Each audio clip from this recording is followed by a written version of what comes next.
Yo, what's up, everyone? Welcome to XUP. This is Xbox Ultimate Podcast, episode 219. And yes, Xbox is still a thing, and it will be a thing, and will remain a thing. And we were talking about some of the drama going on out there. Still, it's like these revolving conversations that keep happening where people are still getting upset about stuff. And I've been kind of checking out of a lot of that. And but yeah, we're just talking about how some of this stuff still going on social media, on Twitter, on people's channels and stuff, and people blaming people for things, and it's like really weird stuff going on. But overall, we're here.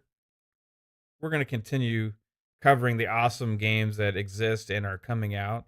And because there's not a lot of news, we're going to be actually, hey, I wanted to take a little bit of a look at the future of a lot of these Bethesda games and stuff, and including Starfield and other stuff coming forward, because sometimes it's good to kind of narrow your focus a little bit. And we've had some speculation in the past on it, and I've been kind of checked out of social media the last couple of days, but I did see some people talking Starfield because they did comment to somebody today on Twitter regarding an update that they'll have more to share later this year for Starfield content. But that just got me thinking, man, like, I wonder how Elder Scrolls 6 is going. Like, from the Bethesda side, it has Doom: The Dark Ages this year. You have lots of other stuff that they're working on too. So yeah, I kind of wanted to spend some time talking about that. And also, Pong shared this lovely gameplay clip in our DMs of Battlefield, and ooh, baby. I think based on just my little glimpse here of what I was like, wow, I think we're in store for something special, man. So yeah, gonna have some fun tonight on the show. And we are joined tonight by the one and only Fuzzy Belvedere. What's up, Fuzz? Everyone. Glad to be here with you guys. Yeah, that Battlefield stuff was pretty awesome. Definitely looking forward to it. But just been playing a lot of random stuff. Well, not random, but played a good bit of Avowed. Played a good bit of Forza Horizon 5 and my GT7. Those are like the regular rotation stuff. A little bit of Balatro. Just getting the hang of it. I got a couple of jokers that gives me extra points for like face cards, as well as anything higher than a pair. And it winds up saving me a lot of times against some of these blind amounts and things like that. But yeah, other than that, I'm off of social media for the most part because there's more games out there to play than worried about playing Twitter sometimes. But yeah, glad to be here with you guys. Got some interesting stuff to talk about with Starfield as well. So looking forward to it. Yeah, man. And also one and only Pong Soul. I had a show last night, and it was fun times. We got another one tonight. Tonight I'm in the captain's chair, motherfucker. That's right, sir. Take it in different directions tonight. How's it going, man? It's going good. I was just actually rewatching some of that Battlefield footage. Yeah, no, it's going good. I'm glad to be here on a Friday night, obviously hanging out with you and Fuzz, and shout out to Jasper, who was at a house party getting hammered right now as people are feeding him shots, as he told us in the DMs. God, I remember those days. Man. Yeah. He's at a house warming party, which is warming party. Yeah. Yes. But they're feeding him shots. It's a house party. It's a house party. Yeah. It's a house party at that point. Again, it's a breaking in the house, not a house warming. Listen, yeah.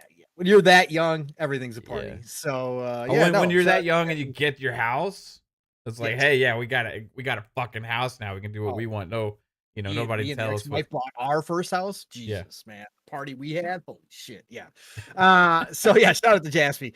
I just think of like Kid and Play. House Party. You remember those movies? I saw it in the theater, bro. Oh, me too. Yeah, remember Class Act also? Of course, brother. Oh yeah, all the time, great man. Movies.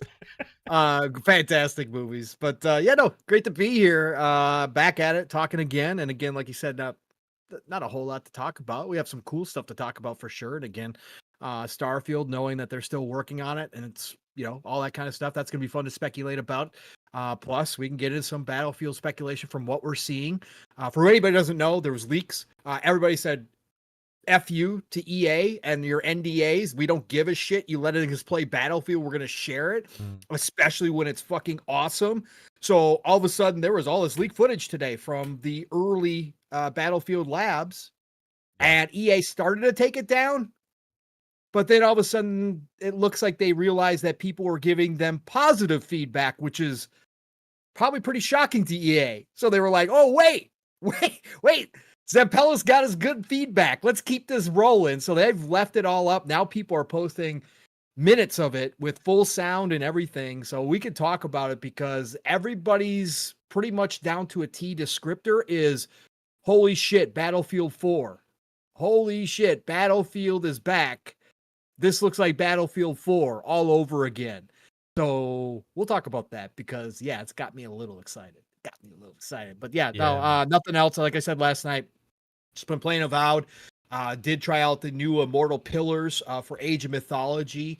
Of course, I haven't been able to play since last night at all. I haven't played anything. I went to bed last night after the show. Been playing those two. Did play Monster Hunter last weekend. I'll be jumping back in this weekend. Got about 9 hours in last weekend, about an hour with Mav. We were co-oping some monster hunts, which was dope. So I'll get more of that in this week. Just a great time to be playing fucking games because there's a lot out there. I will say the Age of Mythology Immortal Pillars, if you guys didn't buy the premium upgrade, so you didn't get the DLC, but you enjoyed Age of Mythology in any way, shape, or form, get the DLC. The Chinese gods are freaking amazing. They really are. So I had a blast with them a little bit. I've been able to play them. I played all 3 of them now. Brings a different strategy. And that's the cool part with mythology is that each set of gods really does have their own play style. And that continues with this the set of Chinese gods. So go have some fun with that because it's really fun. It's really good. So haven't tried the campaign yet, but I'm sure it's really well done as well. Yeah, man. I need to dive in. I just haven't had time yet. Yeah, bro, you're busy with work like I am, so whatever. Get it. Yeah. Start with this Battlefield stuff. Like because it kind of caught me off guard. We were sitting here like before the show, and I was like, yeah, like I haven't had a chance to look at anything. Like there's nothing, no news. We're gonna talk about Bethesda though, because it sounded like fun. And you're like, yeah, maybe we could talk about Battlefield. I'm like, what happened with Battlefield? And you shared those clips. So I go and look at it, and oh my god, my ears were like, just the sound is insanely glorious. Just the audio already. Yeah, it's like, I mean, that's intensely amazing sounding and looking as well on this footage. So yeah, like we've said before, when we heard Zampella was taking over Battlefield, right? Yeah. That he was going to be put in charge of the Battlefield franchise, but it was kind of like, right after the disastrous launch of Battlefield 2042, and there was continuous issues here and there, then there was they kept working on it, getting the game great. We had fun with it. We thought, it was overall a blast to play. I got over 100 hours in it. Yeah. Over 100 hours, so yeah. But it didn't hit with EA like they hoped, obviously, for numerous reasons. A lot of it their own fault, and then some of it was just kind of, I think, gamers are getting sick of the promises that weren't kept and all these other kind of things, obviously, as well, right? But we had hope. Battlefield, Steel Rain. What the Steel's here? What the hell? Mr. Monster Hunter himself. He must be naked. What are you doing? He's got to be. Steel's here. Yeah, what's going on? What's going on, Steel? It's not living split screen time. What you doing here? He's getting his mic I can on. see you flashing, but I can't hear you. So I was so surprised I got stopped mid sentence. We'll see if he says something eventually. I can see his green. I can see his green light moving, but he's not. He might be setting up. He's setting up. He's like, yeah. He's getting naked. Yeah, he's getting naked right now. Yeah, absolutely. Camera's off. It's gonna be a surprise. Shirtless Steel coming up. None of that. None of that. None of Oh, that. there he Oh, is. there There he he All is, is. right, what's going man. on, guys? Came through the. I was coming through the back door. Hey, What's going on, guys? Hey, what's going on? yeah, happy you came through. We're having a house party just like Jasper is over there with this housewarming party, and it's Oh, okay. yeah, we're Fire. talking Battlefield, man. I I I did see some things about Battlefield this week. That's very enticing, I should say. Oh, Very enticing. What's going on, y'all? How y'all feeling? feeling feeling great. Feeling absolutely great. I'm on a high because I saw the Battlefield footage just now, like a couple minutes ago, Right before the like show. right before the show.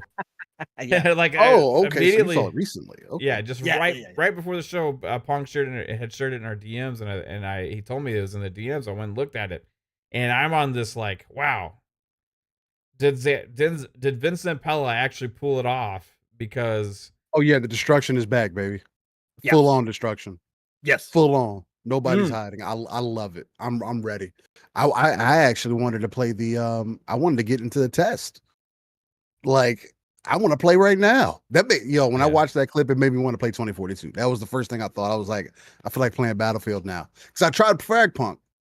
I don't have any real thoughts, but anyway, but it did make me want to consider jumping back in one of So those. playing Fragpunk made you consider playing something else? Is that what you're trying to say?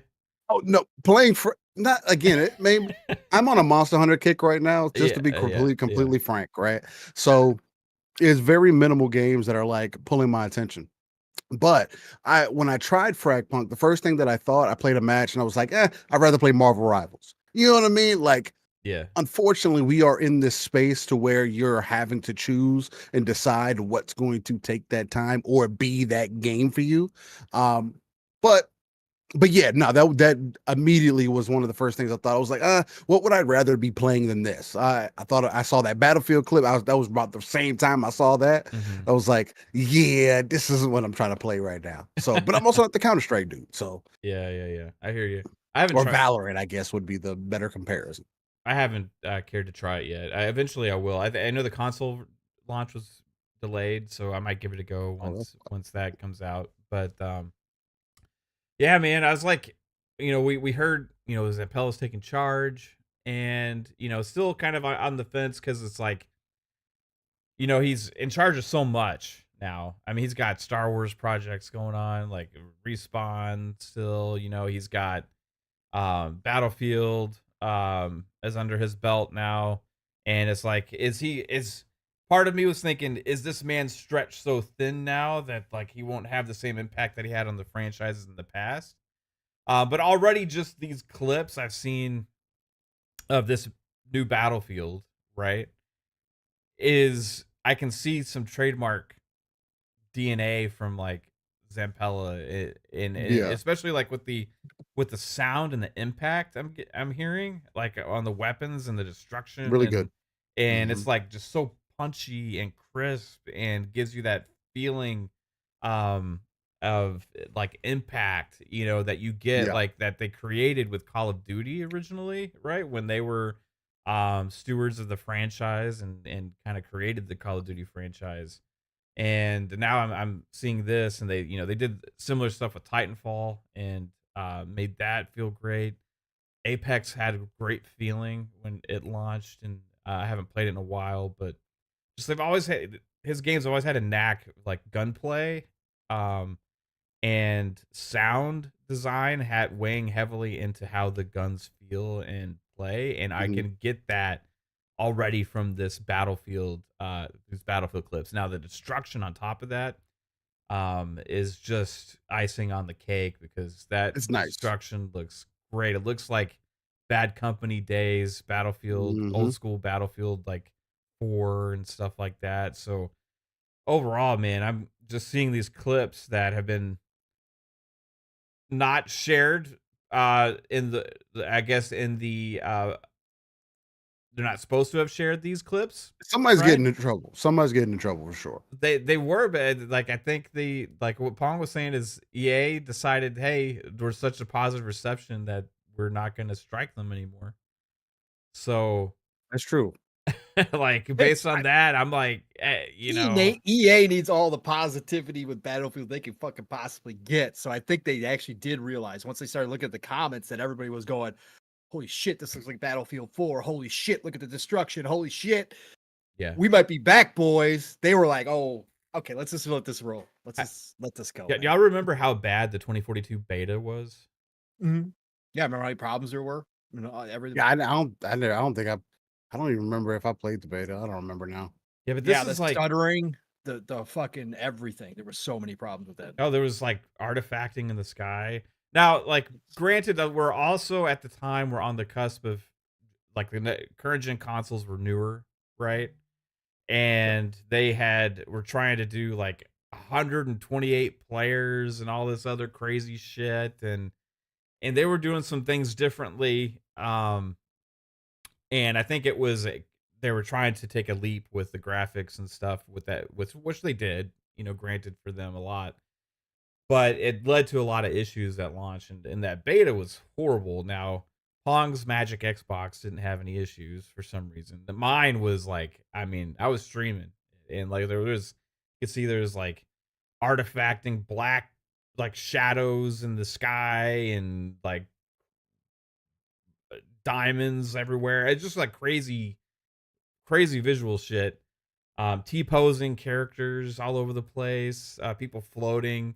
It was just all over the place, crazy, right? Still not as bad as the Vanguard beta was, though. I'll have to say, as bad as the 2042 beta was, the Call of Duty Vanguard beta was worse. But then 2042 launched, missing features, but a lot of those issues were gone. Then they continued to update it, and I think 2042 was still a great, fun game. But this is like the thing that seems the most striking to me now, because those betas for 2042 was like weeks before launch, right? Now, this next Battlefield is rumored to be next spring. So we're like a year away still from potential launch of this game. And it's already looking this good. Which, for me, that's the most promising thing. Yeah, 100%. So, Fuzz, what'd you think of the footage, bro? Of the destruction aspect, seeing the tank being able to short corners on buildings, crush some cars was pretty cool. Love the destruction of the tanks. Basically, those anti-tank weapons are definitely going to be key. But the sound was probably the biggest thing. Everything from the gunfire down the way to some of the other players in the background that you can kind of hear yelling if player down or friendly down or things along those lines. All of it seems like a big improvement over what 2042 kind of showed, or at least from a feel standpoint. And loved the map layout. Like, one of my complaints for 2042 was it was a lot more open than it probably should have been. Maybe it's just a skill issue for me getting from cover to cover or something along those lines, but it just felt like it was a better laid out map as far as being able to, get angles, bound around or flank, certain areas or use choke points as far as like the alleyways and things like that. Those were the big things that I noticed. And yeah, snipers trying to hide at the tops of buildings. Yeah, they're pretty much going to get the building shot from under them. So yeah, as intended. Let's see if they can pull out their parachute in time to survive. Yeah, and some details too. Somebody had shared some details that they had noticed from these clips. Thanks for sharing this as well, Pong. Yep. No problem. This is from Rebs Gaming. It says, here are some gameplay details of the new Battlefield game. Squad cam and the respawn screen is returning. Yep. Which the clip, I love that, man. You can see what your fucking teammates' view is and stuff. Yeah. Yep. Scoreboard returns with top squad. I didn't even forget. Crazy. I forgot that was fucking missing. Remember that was a thing. Yeah. Remember that? Oh, yeah, for sure. Drones. Mm-hmm. Remember playing Battlefield 4 and like I was using the MAV? It was so much fucking fun. Bro. Yeah, just rolling around trying to spot snipers so you could go take their tags. Yep. Love Yeah, that shit. that's great. Play as normal soldiers, no characters. Hey, Imagine that. I like that too. Yep. Improved destruction. We're obviously, seeing that. yeah. Yep. And damage numbers appear on screen. Sure, that'll be optional. Which you probably could turn it off. Yeah, probably. Yeah, you'll be able to turn it off. Yeah.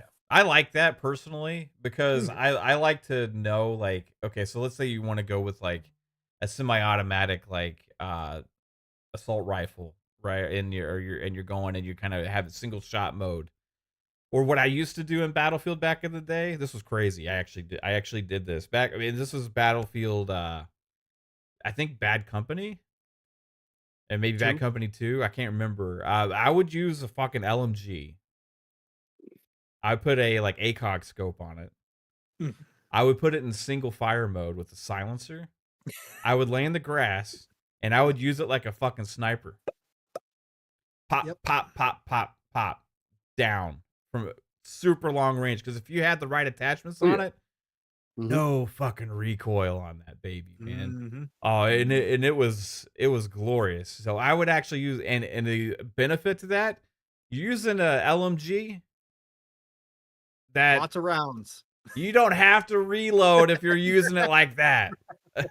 So like it was great. I don't know anybody else that was playing that way, but I was, and I was having a blast with it, dude.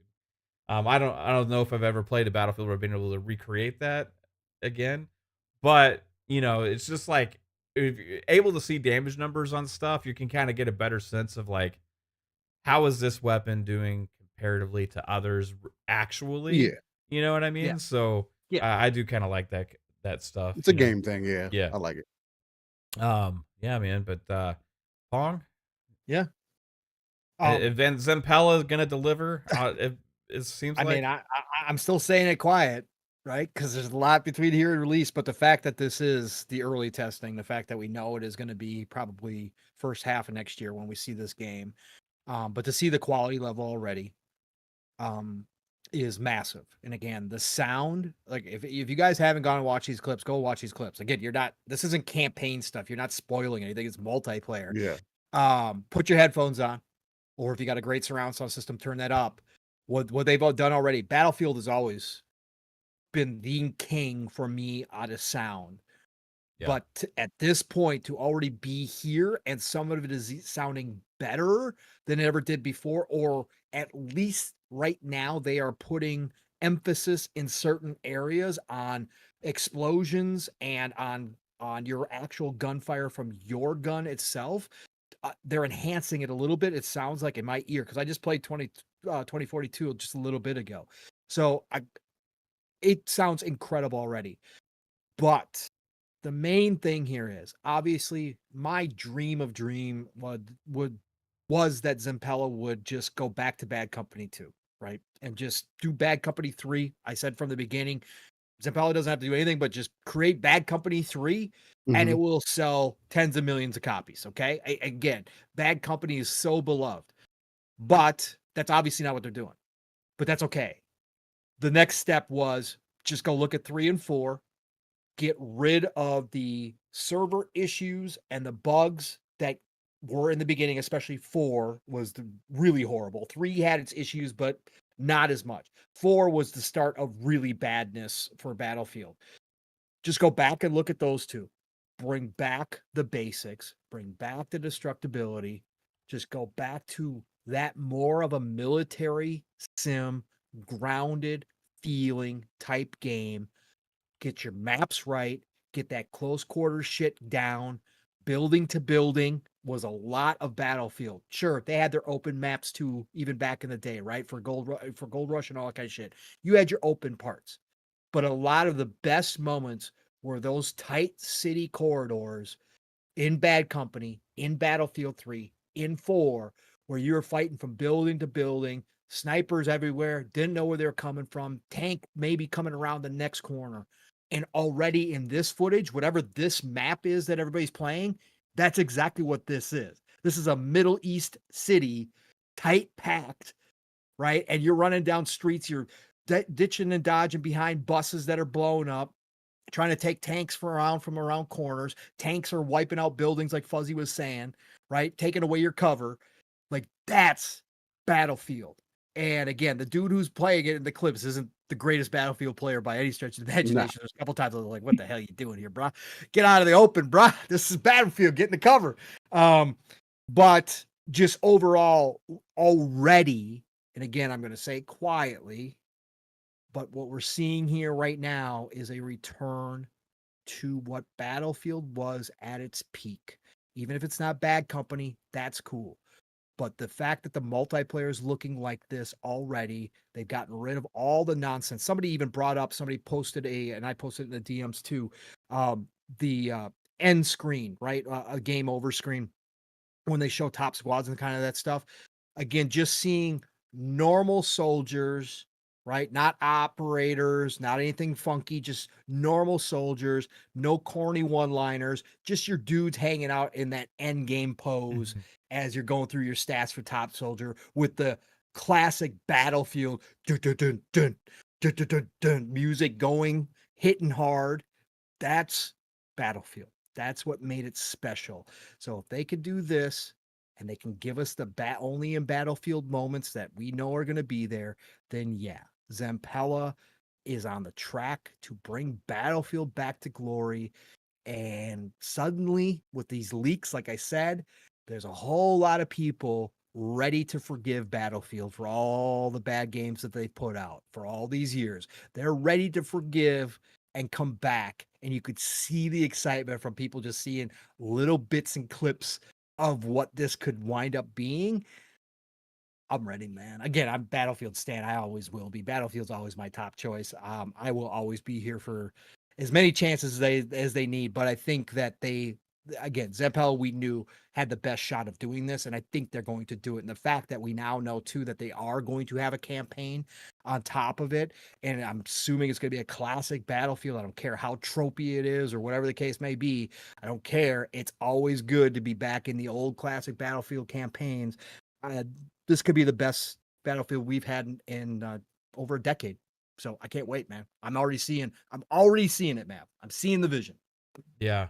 It's God, I'm excited. I mean, they had like Battlefield 2042 like had a somewhat of a resurgence in the middle of its lifespan, but it didn't like take off like it could have, right? No. Now there's that Black Hawk Down game, Delta Force. Have you tried that, Steel, at all? No, I haven't played Delta Force at all. Yeah, I know Bob played a lot of it, so he says it's really good. But so Battlefield, it's going to be interesting. They're going to have more competition in a way, just when they come back, because there's other games that are trying to kind of emulate that experience now. You had that other one last year, that voxel Battlefield-like game, was it BattleBit? I think maybe that sounds right. That sounds right. BattleBit. That kind of took off. But Battlefield is the king of that kind of open sandbox conquest mode, complete warfare style game. So, so interesting, because as much as 2042 got flack, like Steel, me, you, and Pong played the shit out of it when it came out. We were having a blast. Yeah, we were still having a good time. Still had it, especially once they patched it and everything, especially the hit detection. Yeah, we were having a fucking good time. We could drop in there. I mean, honestly, we were probably the main ones that were saying, "Hey, this game is still probably pretty good." Like, it just seems to be the case. So that's it. But no, we were having a good time with it. Yeah, I'm wondering what do you think? Like, because we were all having fun, but the Battlefield community was kind of angry at them, like. Well, I'm wondering what they got to do for the right reasons. Yeah. I mean, again, we were playing. There was no scoreboard. Like, yeah. You know what I mean? Like, we were playing, and there was the traditional Battlefield issues that always happen when 2042 was supposed to be them striking back because Call of Duty wasn't where it was supposed to be, right? So it's like your game comes out, it's has performance issues. It has network issues. You're class based now. Well, now you're not even class based. Take back. You're mixing the different classes together. People can use whatever they want. That's not what Battlefield is. You're removing the roles from it. This Battlefield is one of those games that you don't do that with. You can do it with Call of Duty. You can do it with whatever other game that you want to do that with. And again, those games aren't even necessarily.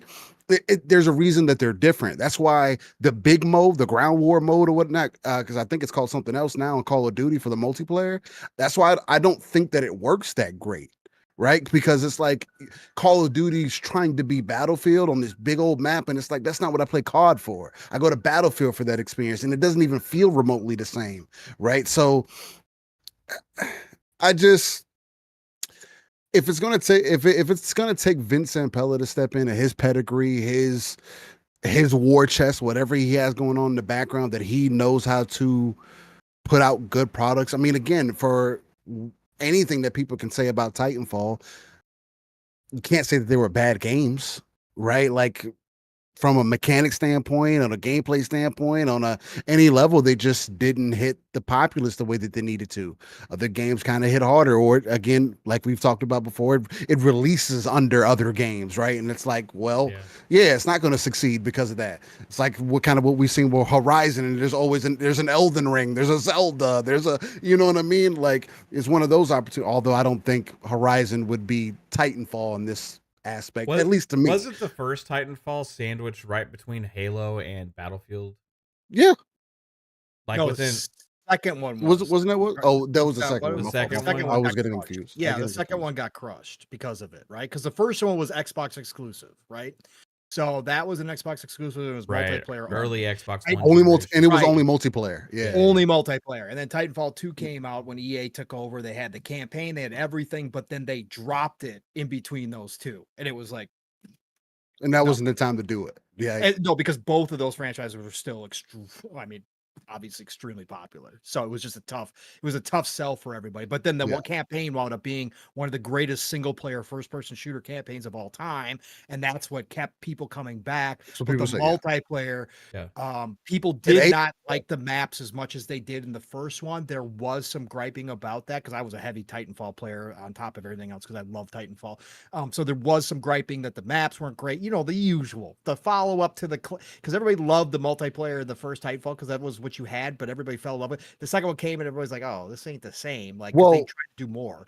You also got to consider EA had Apex out at the time, and because their focus was because Apex was actually catching. Apex was releasing, they were developing it though. Oh, they were developing it. Yeah, that's what I'm saying. So it's kind of hard when Titanfall 2 comes out, right? It doesn't get the best reception, and you're working on this other product in the background that may be that next thing for you, right? Yeah. So it's like when all of your attention isn't on that thing, it does make it difficult. But again, I don't.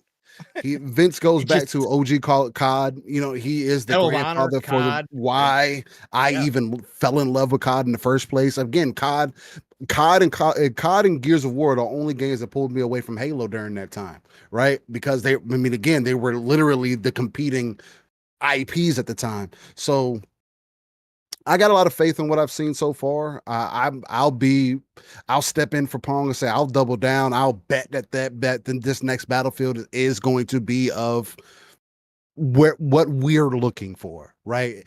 Obviously, Vince understands. Obviously, we don't have to go back to a bad company to just get destruction back, right? Like that's made Battlefield special. Let's really separate ourselves out. It doesn't need to be staged. I let people load into a lobby, we level everything out, and we just get to it, you know. So the main thing about the Bad Company games was like those were the only Battlefield campaigns I ever liked, right? Because they were fun. They were fun. They were fun. The banter between the camaraderie, exactly. And it still combined all the great things about Battlefield, but put it into that as well. So it just was, you know, in some of the other Battlefield campaigns, like I felt like we're just kind of like generic military tropes, right? Because that's not what because again, that's not what made Battlefield getting single player modes, or at least getting a campaign, was something that they just tried out to see how people would. Yeah, it was like an extra thing.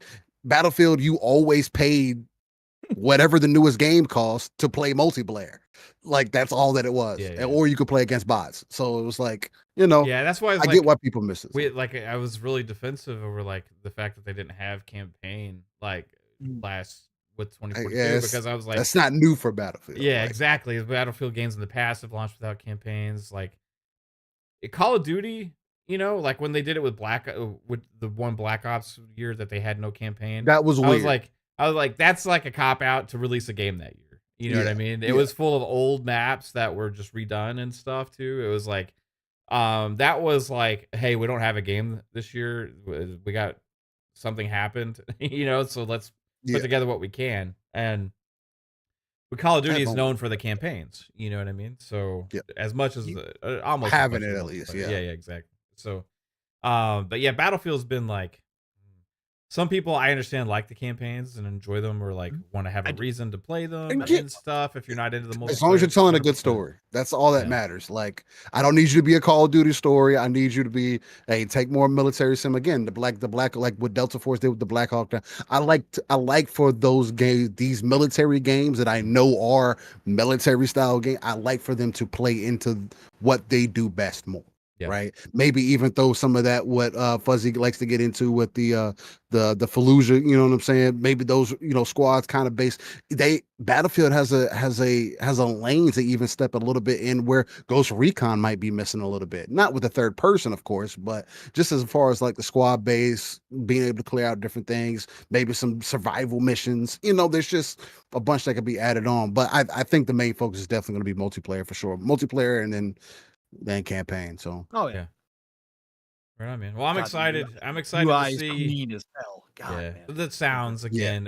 When you said that sounds great, I wasn't expecting to like have my fucking brain melted by my headphones when I clicked play on that. I was like, oh my god, like it's so crispy, dude. And that was from a video that was posted on Twitter.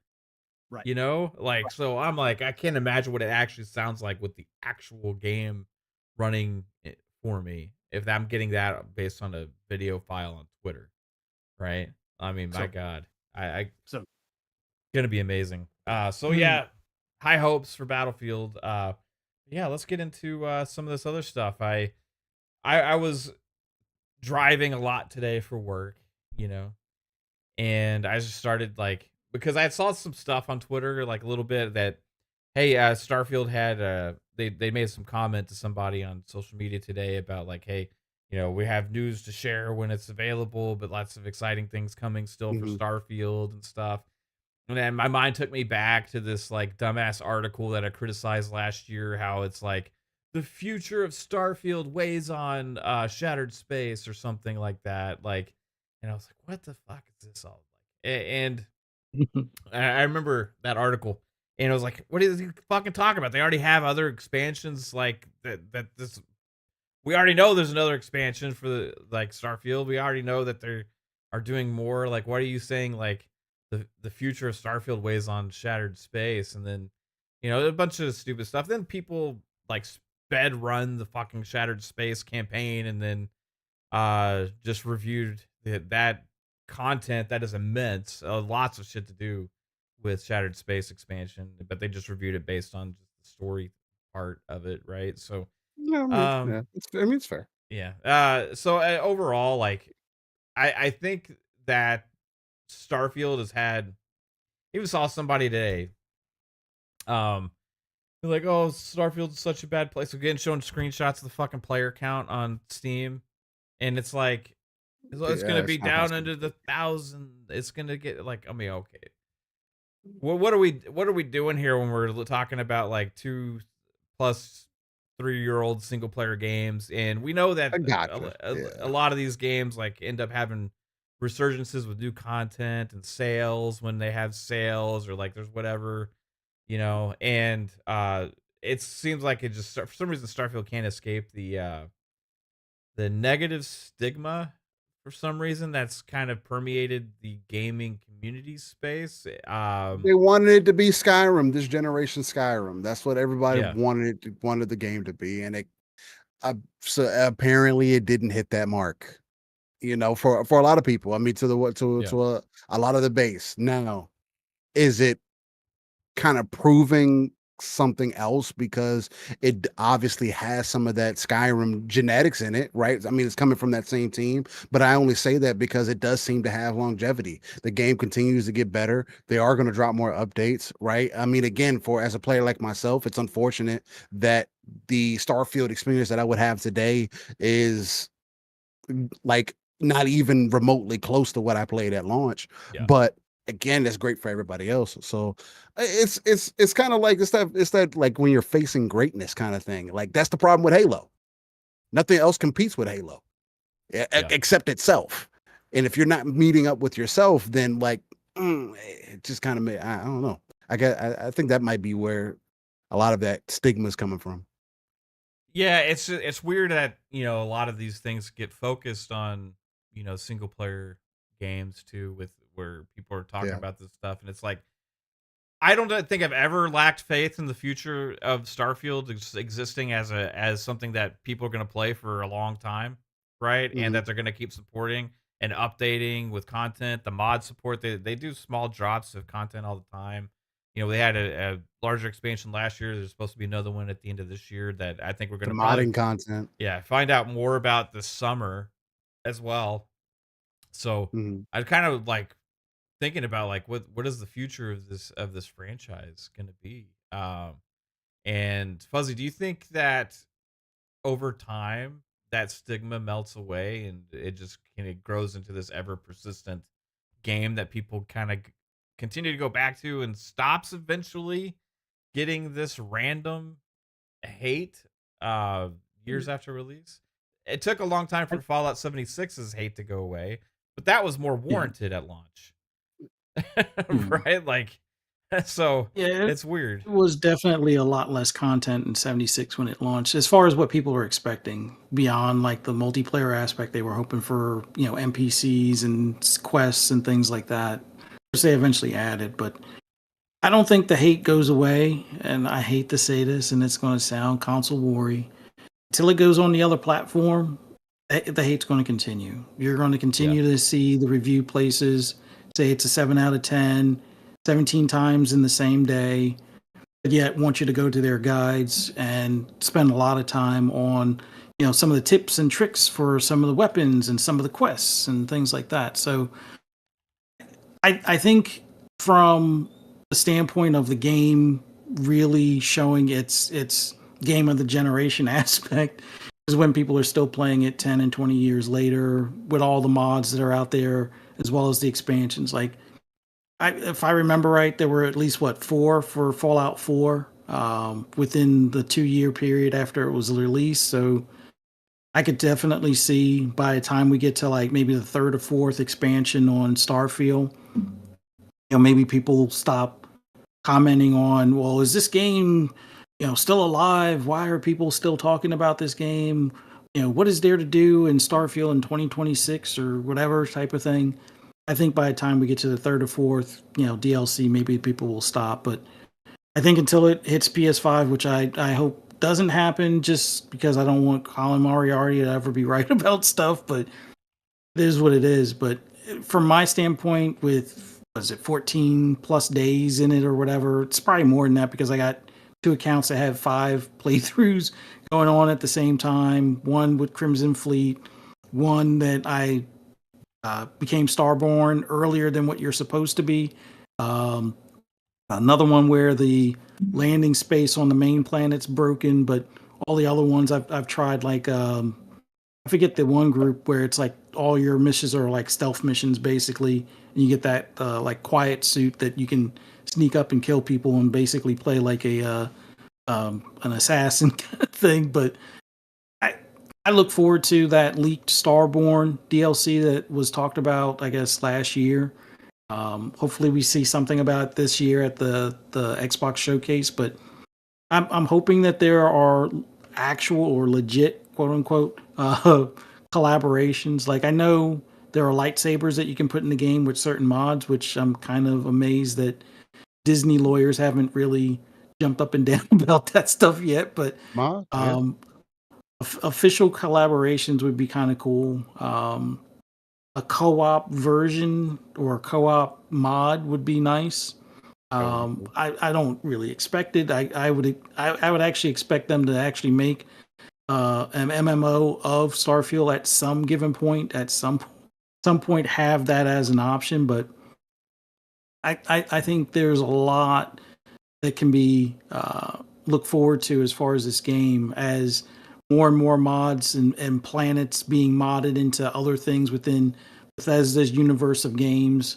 I'm hearing, well, I know that there was like a Doom planet that was like a mod that was like a player mod that was added like last year, around midpoint of last year. But having like a Fallout mod to it or something along those lines, like a planet, like basically make Earth like a Fallout universe Earth kind of thing at that point, where you do find some of the bunkers and stuff like that. But yeah, I'm looking forward to see if they have other vehicles and other like the mech suits. I know that there's player mod versions of them, but if they can revive the mech suits from the Great War or whatever and have that in the game, that would be kind of cool. Yeah, there's just so much to this game and so much more that they can do with it. Like, I know a lot of people want to talk about how it's not like a No Man's Sky, but I'm looking forward to seeing more things leaning towards things like Star Citizen and stuff like that. Like, you already have a better persistent world, where Star Citizen tried the persistent world and it kind of broke their game for several months and stuff like that. But having it where you can, to avoid getting busted, drop some of the contraband on a moon or something like that, and then fly through customs, then see if you can transfer your inventory kind of stuff, kind of get workarounds or find a way to get the better cargo holds and things like that. There's just so much to this game that I still enjoy. But yeah, look forward to June, what they bring up as far as new content. Hopefully some collabs like a Star Wars or a Star Trek collab. But yeah, definitely looking forward to some of the updates that they're going to bring. Yeah, man. I think we get some exciting news more, in, like you said, in June. At that point, I wonder if they'll announce the PS5 release at the same time, right? I mean, it would make sense to have the new content drop with the PS5 release at the same time. Like Forza Horizon 5. Yeah.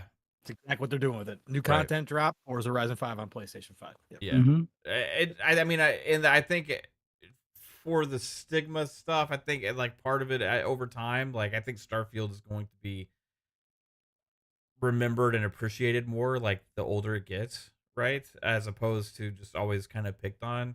Like for the numbers, people that are sharing like numbers and stuff, yeah, like Fallout 4, Skyrim may still like have more concurrent players today, but that's like pretty damn special for single player games to still be played by that many people this long after release, right? I mean, you're talking about worlds that they've created, worlds that people continue to live in and spend endless amounts of time on because of mods, because of just their own experience is different every time they hop in and can kind of create their own stories, right?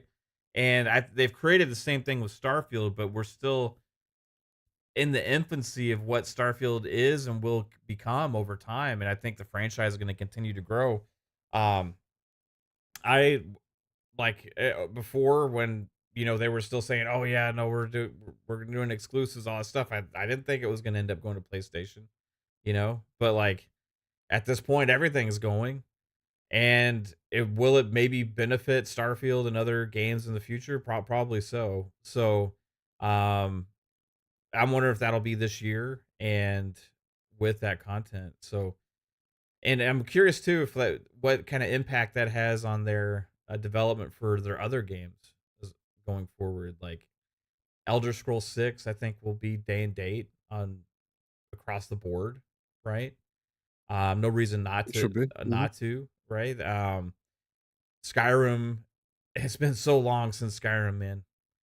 There's no doubt that that game's going to be immensely hyped when it's revealed for the first time and shown actual footage of, and they talk about it with the deep dives and stuff like that.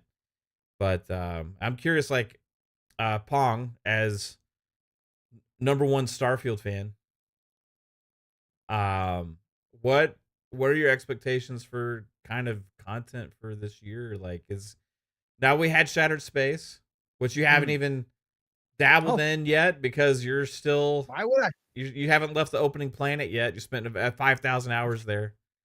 No, that's not true. I know, I'm just kidding.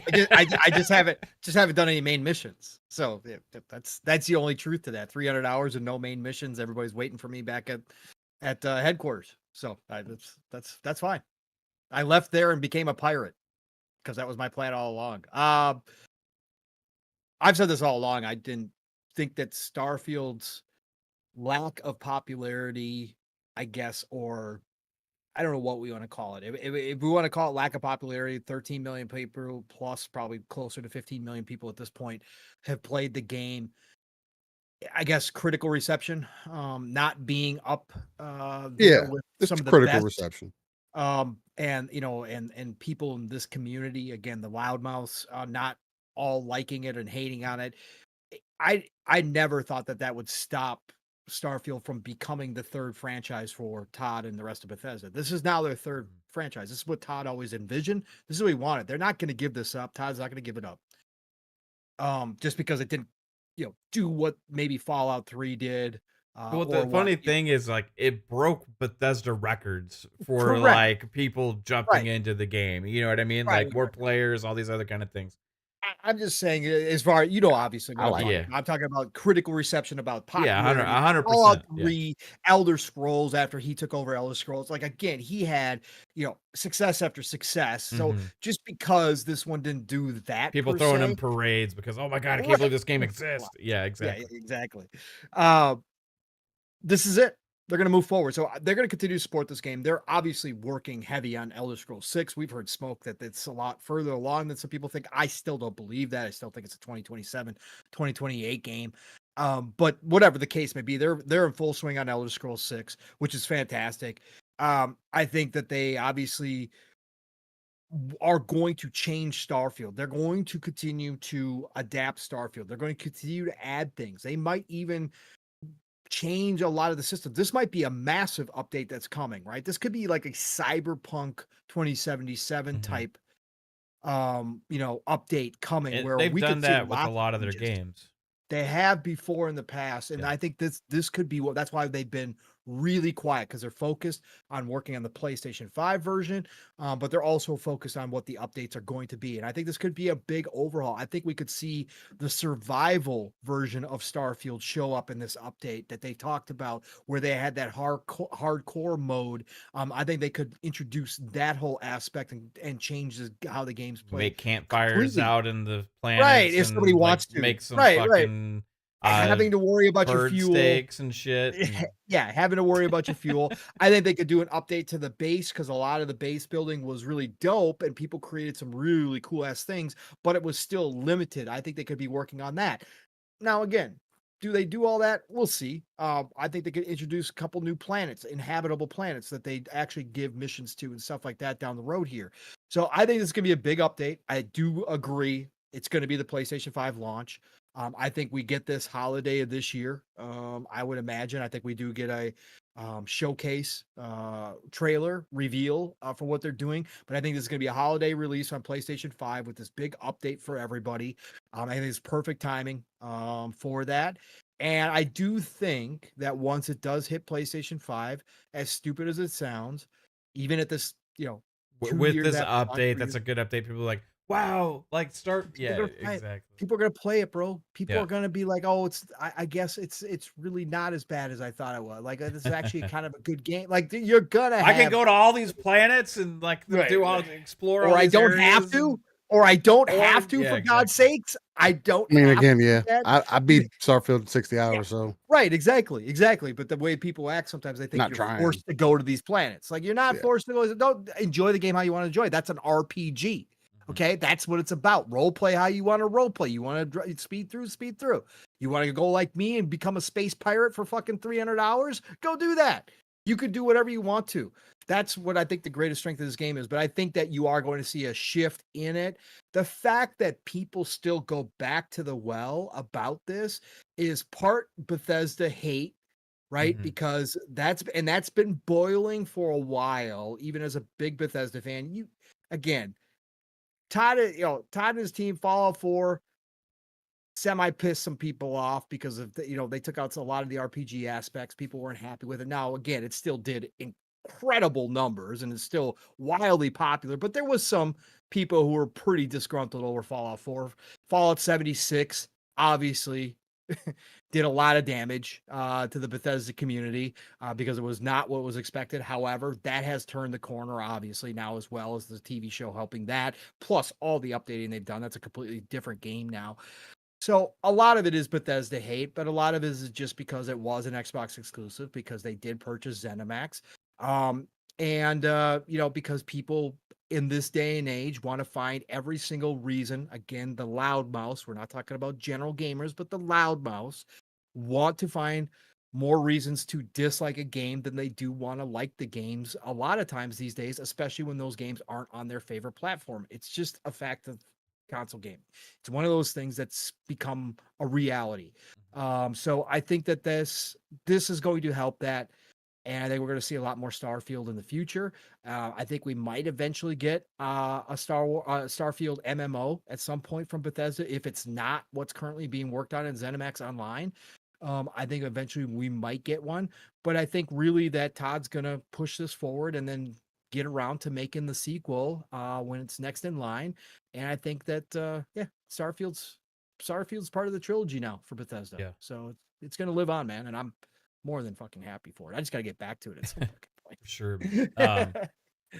And shout out to Mac22TH54, member for a month, says the second it hits PS Mav, it will be a 9.5 Starfield. Some people gave it a 9.5 at launch. Yeah, I mean, yeah, some of us, but I don't know about that. But yeah, no, I definitely think there'll be more positive reception for it for sure. And everybody will claim the that DualSense is good for a changed full everything. point. Oh, it's haptics, man. Starfield haptics. The PS5 Pro just turned this into a whole new game. I mean, a better version of that bullshit. Yeah, right. Yeah, this is what it was missing is PSSR all along, guys. This is what is missing. Yeah, it's interesting to keep track. The people that are like talk about the failures of some of these Xbox games are actually missing the mark about how actually successful they've been, right? And people still sharing those numbers and stuff. Like it's like, okay, so you share numbers saying this is a disaster and stuff, how few people are playing Starfield. It's like concurrently there's probably on Steam around 3,000 or 4,000 people, right, playing that. Yeah, there's more on Fallout, there's more on other stuff. Like Skyrim is still tons of players, right? But these same people that are sharing these numbers would not dare to say that about Spider-Man 2, which just came out a month ago, which actually has about the same amount of players on Steam. Oh, and that's a great RPG according to some as well. So, well, I'm just saying, if it's a problem for a game that came out in 2023, right? And you have another game that came out a month ago, you're saying that one isn't, nobody cares to play it. It's a disaster. How bad is this? How about you focus on the game that released a little over a month ago on Steam and not the one that released a couple years ago? If that play count is too low for your metrics for a single player game, but you don't play Spider-Man the same way you do Starfield. Oh, so you mean Starfield has more replayability and is actually maybe a reason to keep playing it? Is that what you're saying? So it's it's hard to for people, if you're going to focus on concurrent player counts in single player games, at least keep it even. You know what I mean? It's just weird to have discourse where people will judge the health of a game that is not multiplayer or dependent on people finding other people to play with. on the amount of people that are currently playing the game, and not how many people have played the game. Yeah. Right? In general. So, like several people in our chat said, hey, they played through the campaign of Starfield, they played through the game, they had fun with it, they haven't gone back to it because that's just they're playing other stuff. Game. Yeah, because they're playing other stuff, right? It's a single player game at the end of the day, man. Like they just that whole ideology makes no sense. It's exactly. Now, if you're gonna say, well, okay, like I get it, but I don't. If you're saying that, okay, well, like I'm having trouble finding players to play with online, and like this game is community's dying. That's let's not, say, then that's a multiplayer thing. It's a different situation, bro. Because then you're looking at the cost of them running the game versus how many people are playing it, and like all that kind of stuff, right? Starfield has 500 pages of mods on on Nexus mods, bro. Nice. It has its top mod collection is 15 gigs, and it essentially revamps the entire Starfield experience. It's called Constellation version 2. I could see something like this coming to the console, it releasing on PlayStation, and there being a complete role reversal on how people see this game. Now, does that play into the narrative that, these games release on this platform later and we get the better version? Sure. But at the end of the day, like, the fact that the game has been updated seemingly at all and has the type of mod support that it has, and that it can be on other platforms, I think just speaks to the longevity of the game, or the possibilities of the game, or why else would they put that kind of work into it. I just want a Starfield MMO so I could be in that world more, because that's the only thing that's going to pull me back, right? I've already beaten the game. I have no reason to go back. As somebody who Starfield as a Bethesda game is my favorite Bethesda game. Point hands down, it's not even close. I've put time in Fallout 4. I've put time in in Fallout 76. I've played a little bit of New Vegas. As a Bethesda game, Starfield is it, right? So, I mean, again, people are going to feel how they feel. People are going to want to justify their purchase or lack thereof. And I think it's going to be funny when people pop out and start singing some praise again. So, yeah, I think these Bethesda games are special for a reason, right? And each one is unique as well. Like Fallout's different than Elder Scrolls. Elder Scrolls is definitely different than Starfield, and each of them is going to have their own audiences as well, and things they like about as opposed to not like about. And Starfield is the new franchise comparatively to those as well. And I think honestly, for being a new IP and what they were doing, I think it's had a great start for the most part. And shout out to Mac again with the $5 super chat. Mac 22TH54. That reminds me of the Chicago song 250624. Anyway, Fuzzy, I have 46 days, 10 hours, 29 minutes in Starfield. How many seconds, Mac?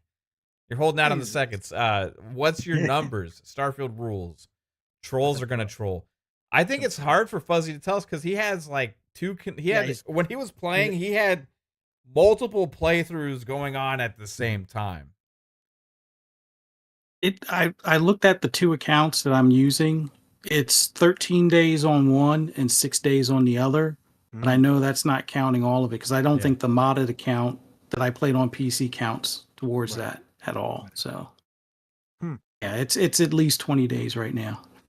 Yeah, it's quite a bit of days. I think Kate's up there too. She's got a lot. Kate's way up there. She's ridiculous too. I just want to remind everybody again, real quick, about Starfield and about the expectations around Starfield. Everybody, there's expectations set obviously by Skyrim when we talk about people saying I haven't gone back to it or whatever the case may be. And Steele's point about it being a single player game and your guys' point, it's all correct, obviously. But Skyrim set a mark. For them, that as a single player game of people replaying that game, and so did Fallout, right? Fallout 3 especially. Yeah, it's unique. You go back and you go over it and over and over, and every time you play through, it's different, right? Every time you do, that's the Bethesda mainstay. But the expectations were set in a lot of ways. Again, I'm taking out the people who said that Bethesda needs to change and they need to do different games than they used to do. Yeah, it's like people wanted Starfield to be Avowed. Right. It needs to be now, better now than people what are it complaining is. about Avowed not being but as open as Bethesda. You know what I mean? But like that, right. to that comparison though, Paul, I'm like remember when Starfield launched, people were like said a lot of the things about, oh, get rid of all this other stuff, get rid of all these other things. You just don't need all that stuff. You just need it. Just like make the graphics a little bit better. Well, that's what people are talking about now. Yeah. Avowed doesn't have it.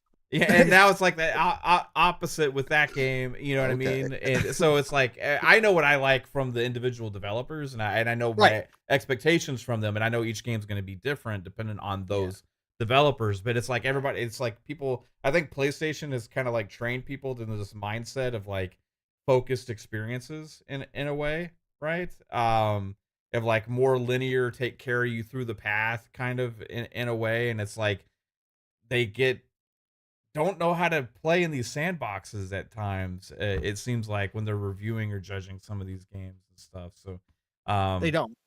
And but the point I was going to make real quick, Steel. Sorry. The point I was going to make. I just want to finish on this. Todd himself came out, and people forget this, in multiple interviews, and said he knew that Starfield would not necessarily hit with all the Bethesda because they were doing things different. He said this was going to be a different, it was going to be Bethesda DNA, but because they were doing all the planets, right? Because because it was not one landmass, because not everything was going to be handcrafted, right? He said from the get-go that he knew they were doing this differently, that they were trying new things because just the game itself, the world is not one world. It's this huge space that they wanted to have in this huge space. They made that decision early on. They knew that this was just going to be different from their other games, and people would feel that difference. And it was not going to be the same type of exploration that you got from the Skyrim, that you got from a Fallout. And they knew that. And I just want to say that again, because people forget, like, Todd never once said that this was going to be his space Skyrim. No, they were making a completely different game. And I got to remind everybody again, being a new IP, this is Todd's first original baby from the ground up. And so, I mean, again, there was a lot in this because of the other games he inherited. Yes, ultimately he made them his own and his team's own of how they brought them forward and made them what they are today between Elder Scrolls and Fallout. But ultimately, all the lore, a lot of the lore was already built into a lot of that stuff for him. A lot of the setup was already there for him and the team when he got there. This is his first baby, true baby from the ground up, from his brain. And he was trying something new, and they were updating the creation engine while making Starfield. So they were getting, that set up as well. So there was just a lot that went into Starfield, but Todd never expected this to necessarily have the same impression that a Skyrim or a Fallout did, because it was going to be a different style game for them. And that was true for the development process, but also he knew for us as the game players that it might feel different. And he was right. A lot of people it didn't hit with a lot of people for that reason. That's okay. Yeah. It makes sense. It's a different game. Yeah. Totally different. But it does have its shortcomings as well, right? And that's stuff that I got into, especially being from the outside looking in for Bethesda. And I do think that that's where there are those shortcomings that people were speaking to, right? The game was going to feel different, but when you have that Skyrim experience and you have those random encounters, you don't quite get that organically in Starfield, or the world doesn't feel as connected. Again, when you're bringing things forward, though, those were the things that they were already playing into and can be takeaways. And again, people can play games however they please. But when you're reviewing games, you want to give people an idea of anything, especially for the regular consumer. And again, I am on the hardcore side of things, and this is the first Bethesda game that has spoken to me the way that it has, right?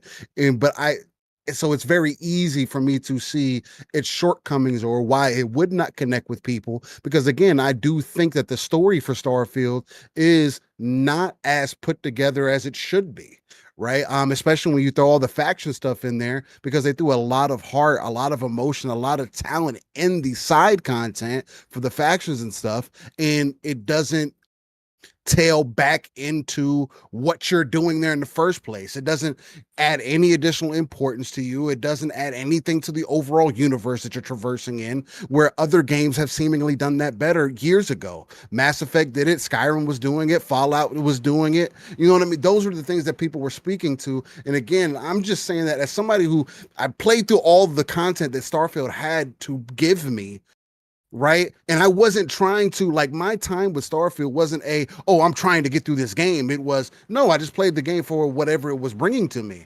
And moment to moment, yes, the game felt good, but there was also things where I was just like, there's a reason why it's not a 9 for me. It's an 8. And it's a strong 8.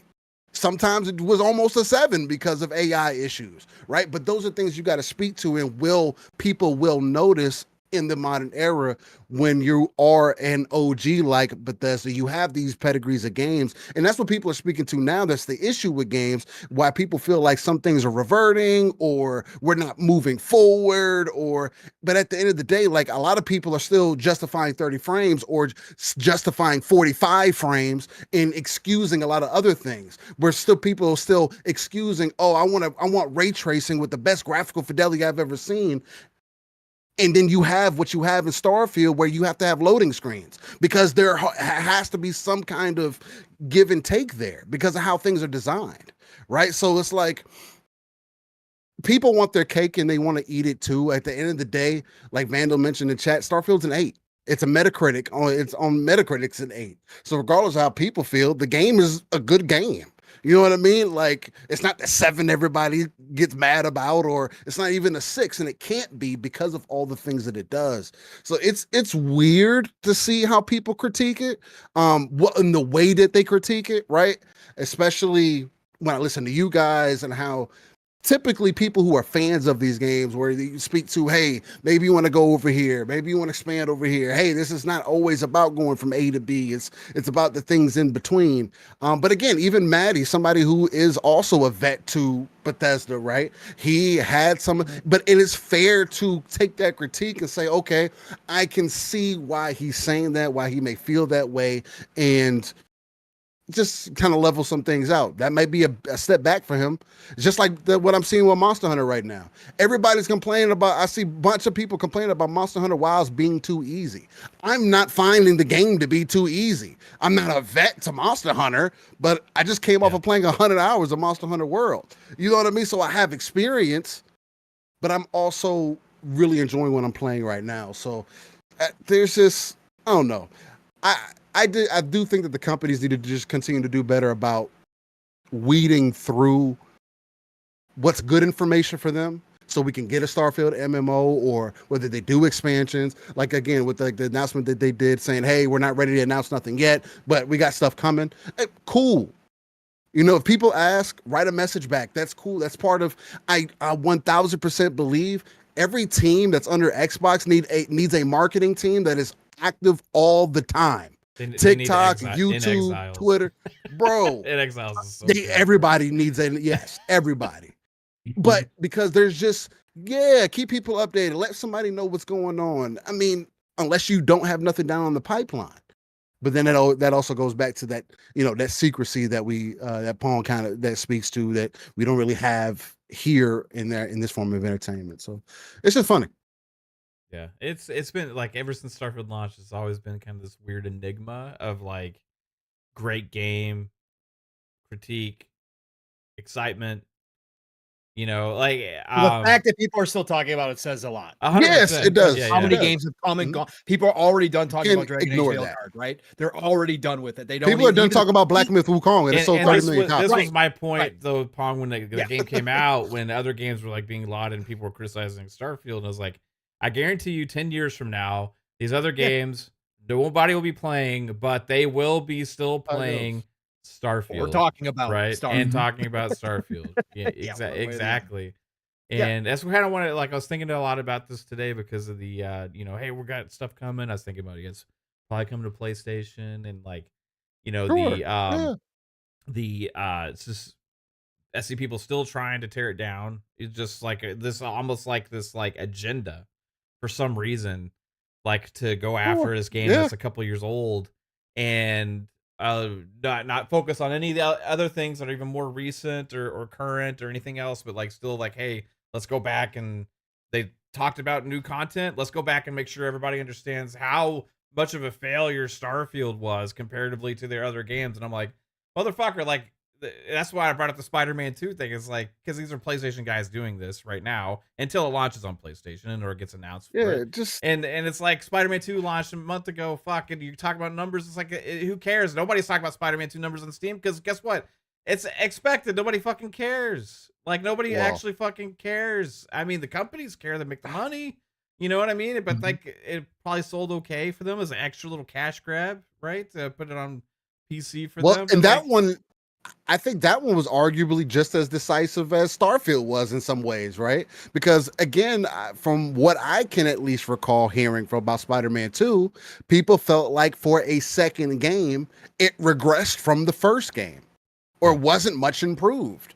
So, and sure, there were improvements, but you know, when people talk about, and I haven't played the Uncharted series, but I hear people talk about it all the time how great it was. Uncharted 1 wasn't that great. And then they say Uncharted 2, oh man, it flipped it upside down. It was a whole different experience. They really leveled it up. And but that was the thing that Sony was also known for. Hey, let's try this IP. Hey, the first game may not hit just right, but the second game does. You don't see this with this IP. You know what I mean? It was standard for back then, Steel. That's what we kind of talk about all the time. No, yeah, that's what we talk about all the time. So I just want to jump in real quick, Steel. I want you to finish your point, but I was just saying that was the thing back in the day with the industry, right? And that's what we've talked about a lot. And what's changed is that was during generations, PS3 generation, Xbox 360 generation, where you got a whole trilogy from a dev studio. They brought out a new IP like a Mass Effect or like an Uncharted, and the first game hit like a certain level, right? And it got a fan base. And within 2 years, 3 years max, you had the second one come out, and the second one built off of that first one, right? And that's what happened because, again, even though I'm the Mass Effect 1 guy who says it's still better, most people will tell you Mass Effect 2 is a better game, right? Better. That's how it used to go. Uncharted 2 for me, I agree with. Uncharted 2 for me is a GOAT. Like, absolutely. I love the Uncharted leap series. from Uncharted 1 to 2 is dramatic. Oh, bro, dramatic. And 2 is just phenomenal from start to finish. It's just an awesome game. But I'm just saying, back that was a generation. Now, like, again, Bethesda, because just who they are, we get Starfield. We're not going to see second Starfield until, 15 years from now, right? So, I mean, I hope things speed up and I hope we see it sooner than that, but let's just say a dozen years from now is when we'll get Starfield 2 at the earliest. So that's the difference nowadays with new IP is like studios don't get to work. They take 5 to 6 years to build an IP. It comes out.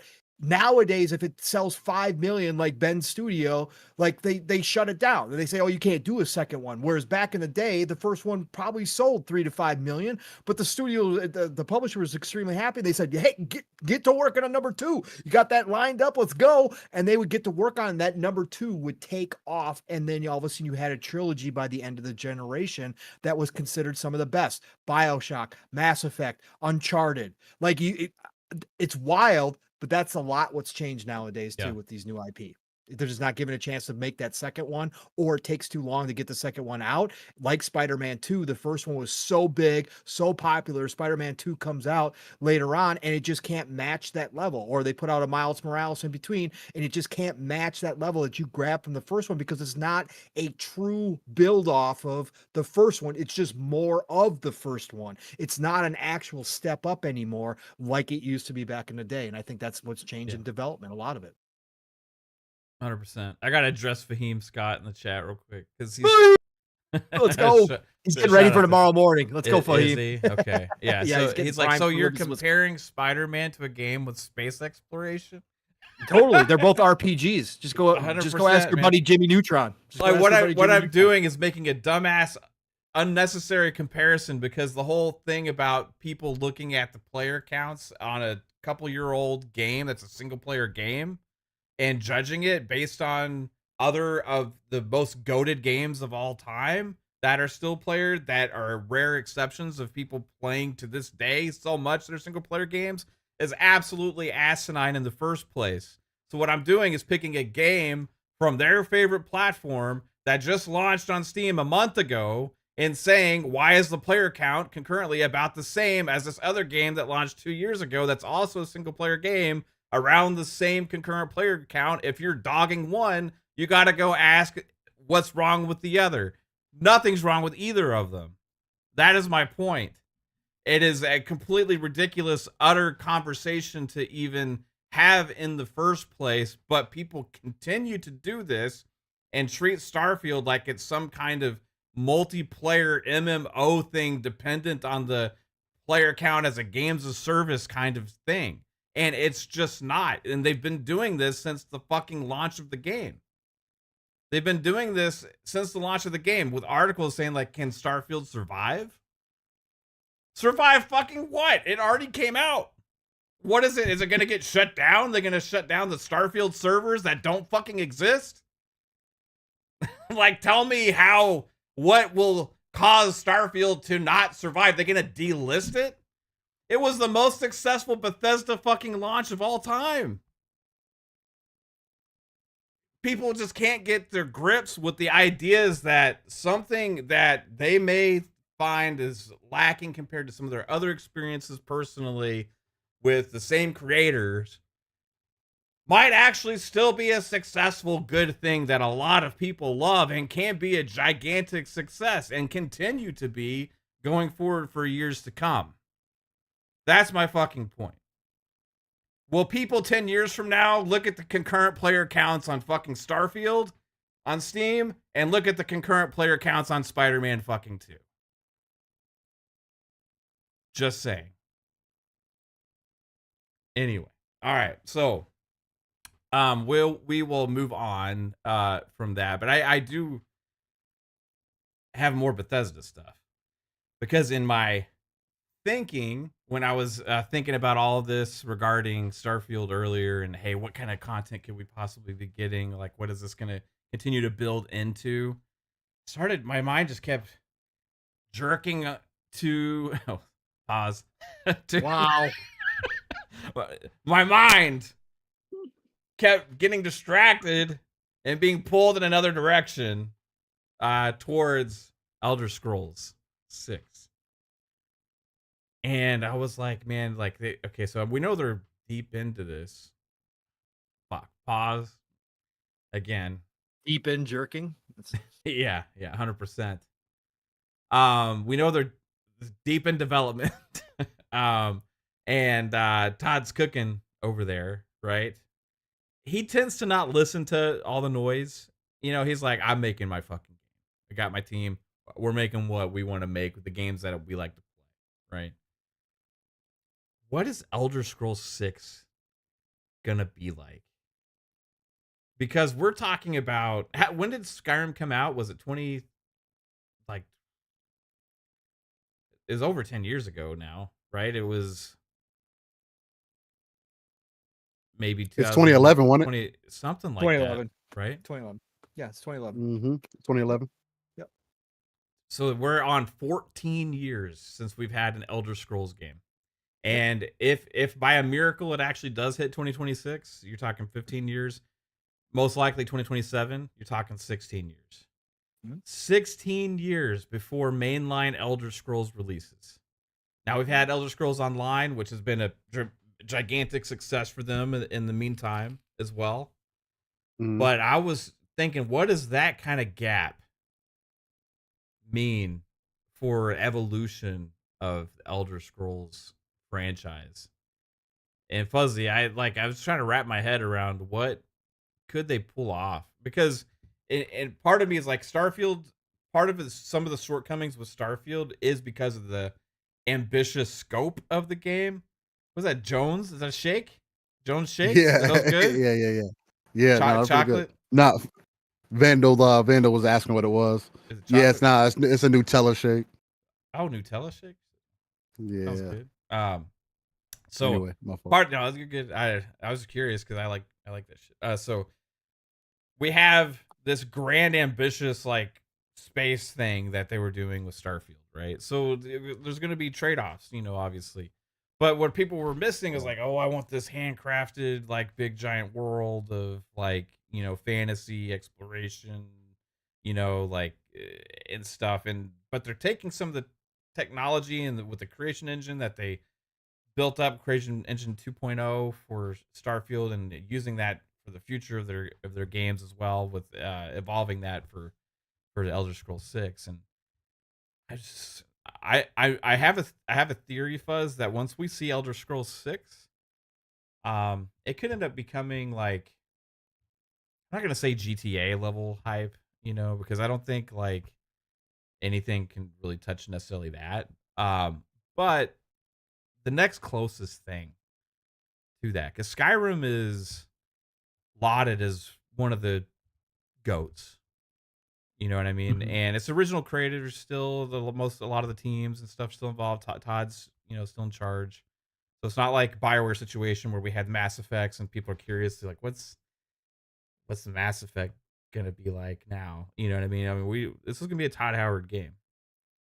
What does a 16-year gap look like for Elder Scrolls and a new one finally after all this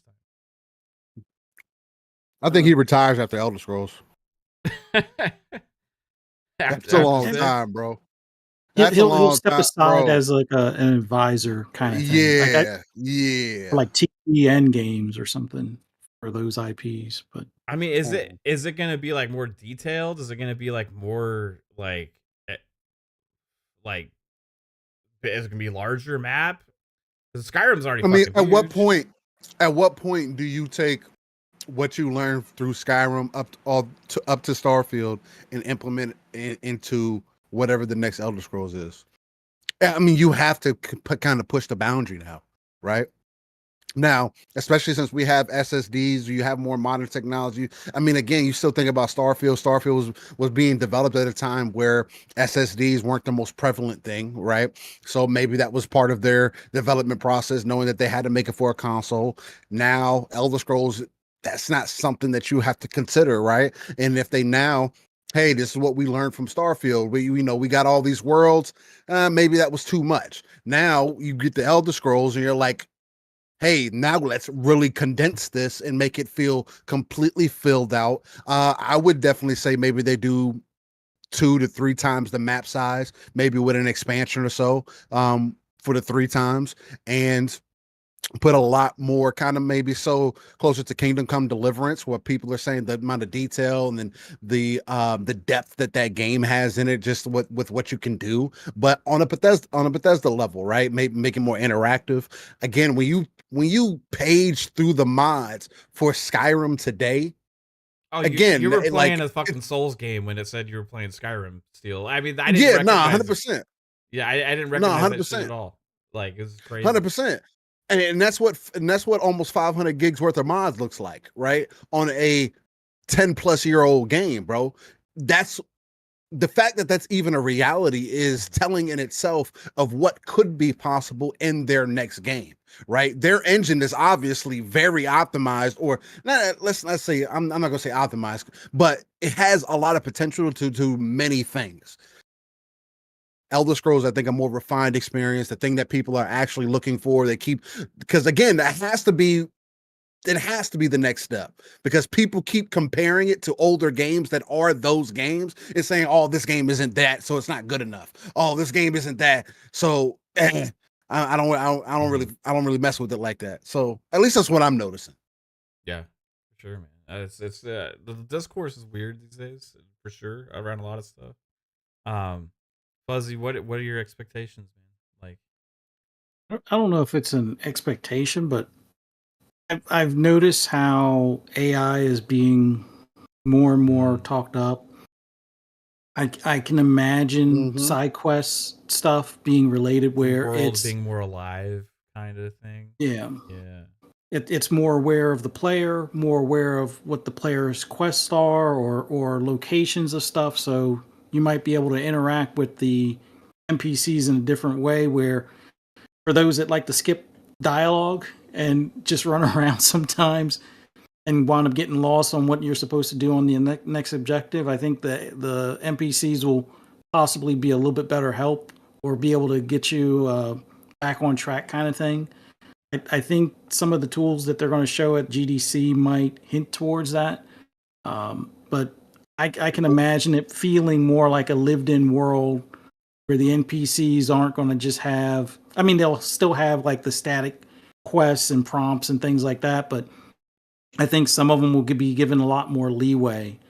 Whether it's the king or like the town squire or whatever the case may be, I think they're going to test their test that new technology in that game and see how it does, how the fan reaction is, and if it makes for a more engaging experience for the player. I think that's something that we wouldn't say expect to see, but wouldn't be surprised if we see some integration of some sort. Yeah. I was wondering what the tagline is. What's the classic Todd Howard like selling point for Elder Scrolls 6 will be like? Yeah, I saw the chat saying it's 16 times the detail, and I like it 3 times the size, more biomes. Like I don't know, man. It's like I can't wait to. I think out of everything that we know exists that's being developed that we haven't seen yet, I am the most curious to see my first glimpse at Elder Scrolls 6, like in engine. I remember the first time we saw Skyrim in engine, and I think it was Todd like standing in this like snowy like background setting, right? That was like in engine, like in game stuff. I was like, oh my god, that looks so fucking real. That looks great. And we were talking about a game from fucking 14 years ago now, but like it was mind blowing seeing that for the first time. Pong, this is one of the GOAT franchises of all time. This was the reason I became a Bethesda fan originally, because of Oblivion mainly. And this was also I believe your first foray into Bethesda games and Todd Howard games, right? Morrowind, yeah. So overall, just like that's where all the love for Bethesda for me stems from, right? I liked with Fallout also, but Elder Scrolls just was on another level for me. Yeah. Like expectations, like what can you comprehend about what is a 16-year later version of an Elder Scrolls game going to look like and be like? I mean, is it crazy to think it's going to be too much evolved after this long, or is it like? I mean, it's not crazy to think. Again, he's not going to reinvent the wheel, right? So a lot of it's going to be very familiar, but obviously the updates to Creation Engine are definitely going to make improvements for him and the team for sure. Again, I put it in the chat. His one quote about Elder Scrolls 6 is he wants to make the ultimate fantasy simulator. Okay, so again, we could throw around different things about how Todd is going to what he's going to do to change this game, but I think it's going to be Skyrim. It's just going to be obviously a lot more Skyrim. And I think the things that Todd has talked about, if you go back and listen to his interviews, the Creation Engine 2, number one, is going to allow him to do. I think the combat itself is going to be much better, right, than we've been used to with Elder Scrolls, where Elder Scrolls from first person has been passable. Combat to those of us that don't mind that style because we've played it for so long. A lot of people that are very critical still do not like the first person combat, obviously. Right. From I'm giving you a hard time because a lot of people again, a hard time. First person melee combat in fantasy games sucks for the most part. That's why people love Avowed right now, is because the combat is so damn good. I think Bethesda is going to pull off really good first person combat. Obviously, they've got third person down now, Steel, so I definitely think the third person side of Skyrim or of Elder Scrolls 6 is going to be amazing this time. They proved it with Starfield for me. Yeah, right, exactly. So I think those are going to be massive upgrades alone for this game. But I think the other stuff that Todd has talked about in the past, and it goes to what Fuzzy was talking about, and this is something that I said a long time ago when we first started talking about AI and what Microsoft and Xbox could do with their investments in AI. I said, you give somebody like Todd the tools of AI to make his world feel more alive, and not so scripted to make it even more random than what they've had. Like, again, they are the kings of randomness in their games when it comes to just what happens out in the open world. But you allow the NPCs in that world to have some AI to them, because Todd's talked about how their games, there are some of the few open world games that have AI scripting for all of the NPCs that aren't even close to you, that are extremely far away. That's why sometimes when you travel, you feel like the people have been living there because they've been going about their business even when you're not in the locale. A lot of games cheat because it does take up a lot. It takes up a lot of programming to do this. They cheat and they turn off the AI, the NPC AI, when you're not around them. And then they turn it on as you get into that area. Yeah. Well, Todd's games all have these NPCs running around in the background. Well, now you give them some sort of quote unquote intelligence to what they're doing. Yeah. You give them some quote unquote freedom to what they're doing. In-game consciousness. In-game consciousness, or they get to react on the fly to what you are doing in a more realistic manner because it's not pre-scripted, because all of a sudden that random dude that you wind up killing, not everybody just goes, and runs away. He murdered somebody and call the guards, right? But actually some of them are actually like, oh, what happened here? And they're like interested, or they start talking, like just things like that. Or if you try to barter with somebody, and it could be completely AI driven. So when you're bartering with somebody at the shop, it becomes more of a real life barter situation. Conversations become more natural, all of that kind of stuff, right? You choose to do something crazy off script from the game that could alter the path for the main quest, but the AI picks up on it and just changes the story on the fly. Now, I'm not saying that he's going to get that far this time around with it, but I'm saying that when we're talking about things that he could be using some of that AI that they're obviously going to be packing in the next gen console that is obviously becoming more and more prevalent already in this space. Somebody like Todd, right? Like, could really grab something like that and have a bunch of what Peter Molyneux thought Milo could be, a bunch of Milo 2.0s running around in his world. Yeah. Right? You know what I'm saying? Like, just a much more reactive feel, like it's a lived in reality versus just a bunch of pixels on the screen who have been programmed to do sometimes really some really cool stuff and some really, seemingly random stuff, but AI takes it to that next level for somebody like Todd.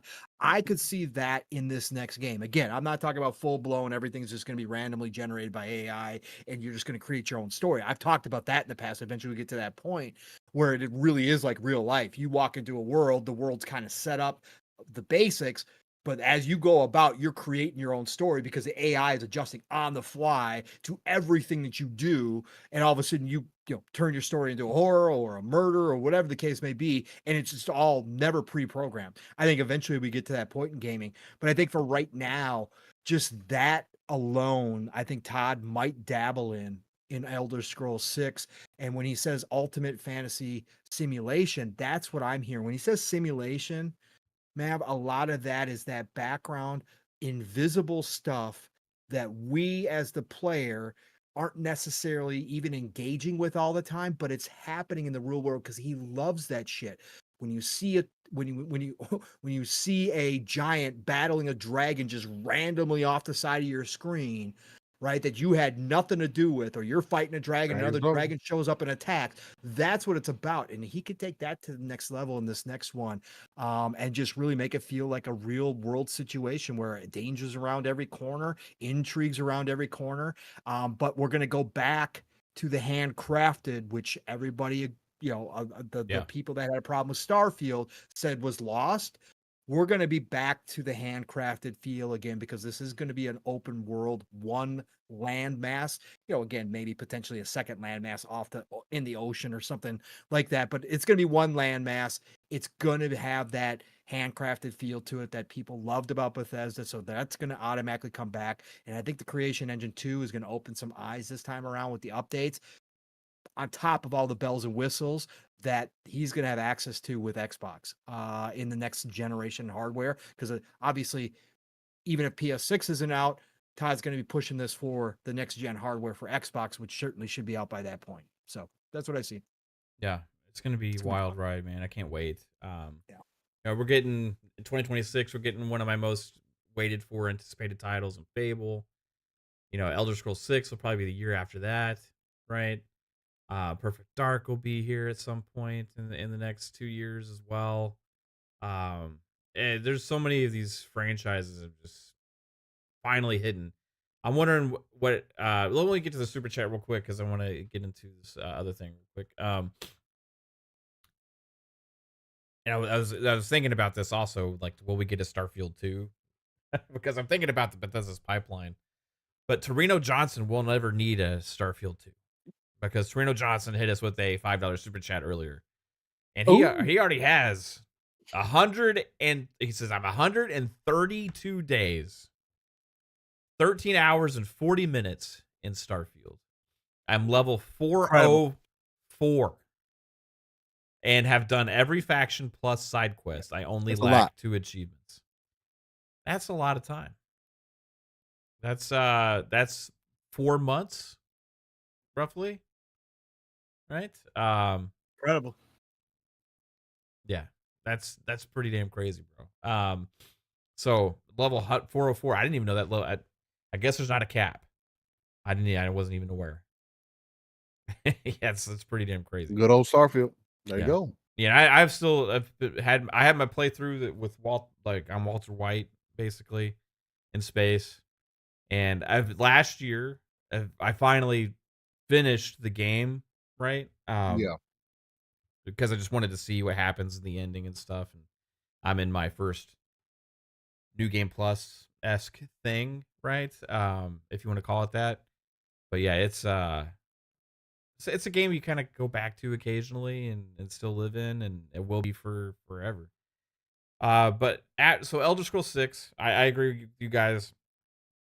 I think it, like, with the whole lived in world thing, I think that's going to be a big part of it.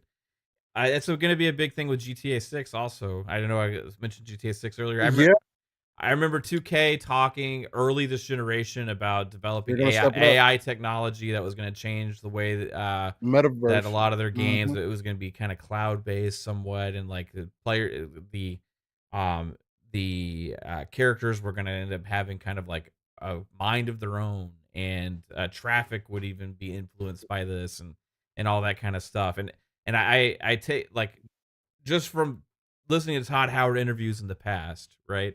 This is the kind of stuff that he really thinks about with the games and how he wants them to evolve. So I could imagine that being a big part of Elder Scrolls 6, which would be definitely more, I think, possible in a handcrafted environment that you have as more of an isolated thing than in a game like Starfield, which is already very dynamic. Starfield is very dynamic in itself, right? Random ships showing up, random people here and there, random. You never know what you're gonna find when you enter in a dungeon or a space like camp or whatever, But in a game like Skyrim or or like Fallout, like, you have these people that are all put in place there specifically by the creators. And it seemingly to be like, what's the player gonna do in this situation?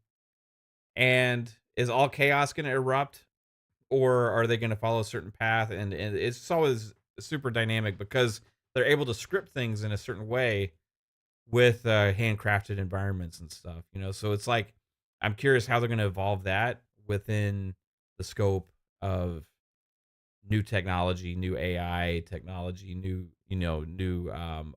all of that stuff. I still think it's just going to be fucking gorgeous.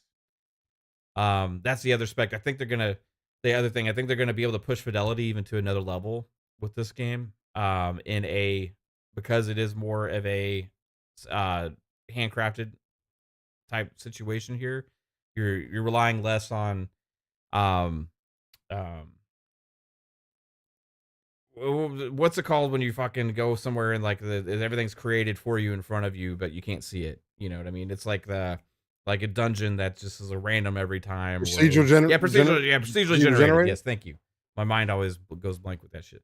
It's less procedurally generated, where it's just based on like models that the game creates for you, and remember when they created Starfield, they basically created like giant tiles, right, of Yeah. land and all this stuff that they could use to be generated for them for the planets and stuff, because it was just Hmm.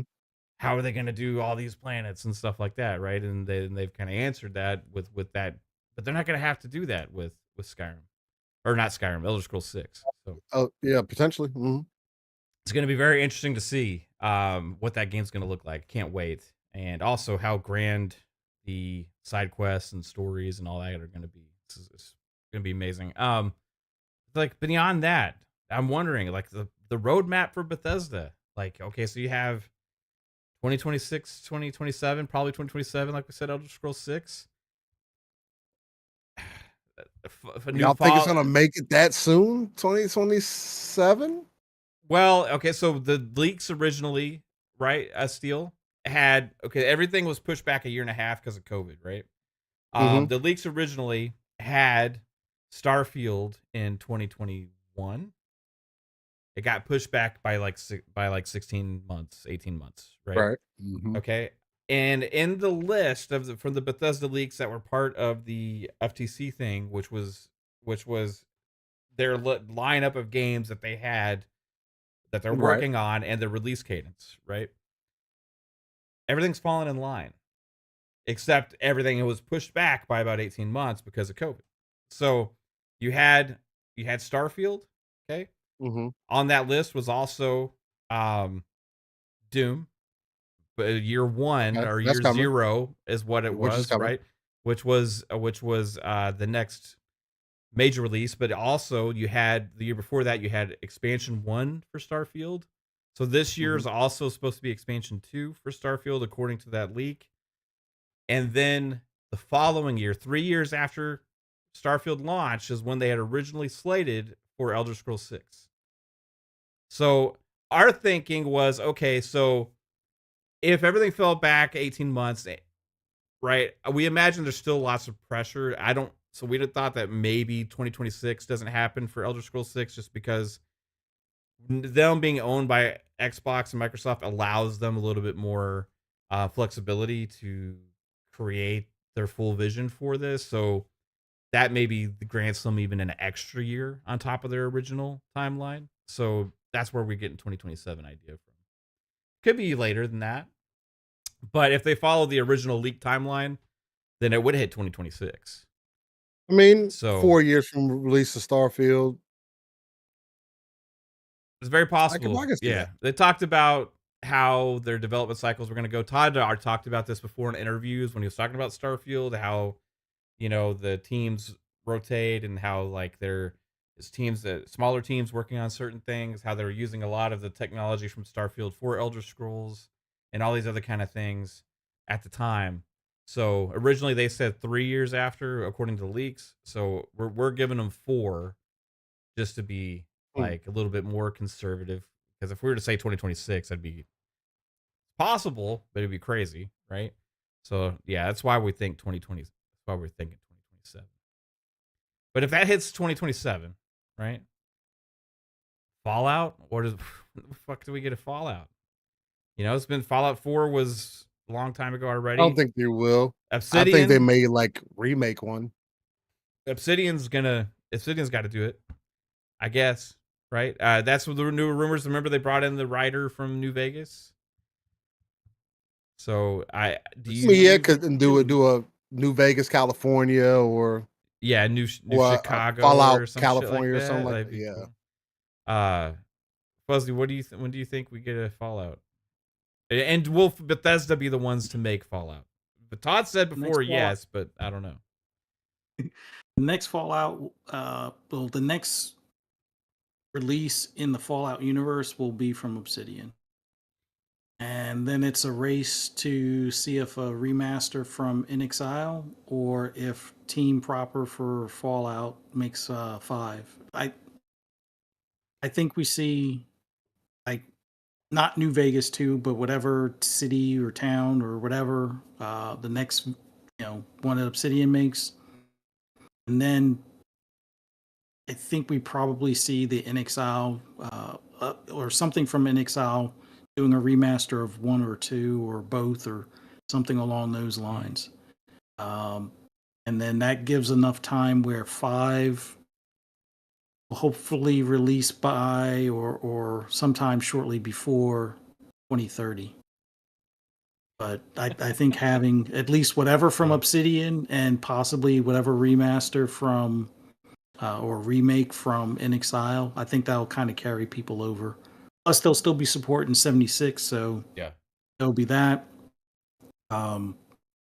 And then whatever MMO that Bethesda Online or Zenimax Online is working on might make people forget Fallout for just a minute or two, or for a little bit as well. So yeah, that's the other one we don't know what it is still, right? Yeah. And that's got to be announced at any point now. Like I think the announcement for that's actually overdue. And then so if we get Fallout from Obsidian, right? I think that would ease the pain for people having to wait on a new Fallout game for sure, right? But people will still want Bethesda's, I think, creation. But that leaves me like, will there be a Starfield 2? Will they 2035. Because will people like I'm just trying to think, okay, so like the way that they've done it in the past, and I think maybe at some point this needs to change. That there's like the one main team at Bethesda that makes the Todd Howard handcrafted giant RPG game. Like the continuous cycle. Okay, so Fallout 4, Fallout 3, Fallout 4, Morrowind, Oblivion, Skyrim, Starfield. Elder Scrolls 6 is the next on that list. In that sense, like, this is why it's being 16, potentially 15 or 16 years between Skyrim and Elder Scrolls 6. Which most would say, that's not really realistic to keep great franchises alive, right? To have to wait a decade and a half between releases. So at what point, if they keep this idea, like, could it be 10 to 15 years before you potentially see a Starfield 2? Like, I don't know. Pong, do you think that's the situation, or do they find a way to change this? I think they grow enough to get 2 teams. I think that's what's happening right now. I think they're growing to have enough. They're going to have a support team that continues to support the game that they just launched, like right now, Starfield. They're currently working on Elder Scrolls 6, which is all the main team, hands on deck. But I think they're starting to grow big enough where they're going to eventually have 2 teams, or at least one big team, and then a smaller team that already does like the first year or year and a half, 2-year work cycle leading for the next franchise while that team is finishing that next big game. So they've already got that head start. So then they cut down the time frame, right? I've got to imagine there's plans to cut down the time frame. Todd knows now that his time is limited. Again, the man, I know people were going back and forth whether or not he retires. That's been out there in interviews. He's done a lot of things over the years, but the main thing he's always said is that he can't ever see himself doing anything but being in gaming. Now, whether that means he's still hands on with every single project, I think eventually that they give him a bigger role. He steps back. He still controls his babies, but he takes a step back, but they grow out his team so that he oversees multiple projects at a time. And that's what I'm thinking, how they cut down the time frame between these franchises that they now control. And yes, I do believe there's going to be a Starfield 2. I said it before.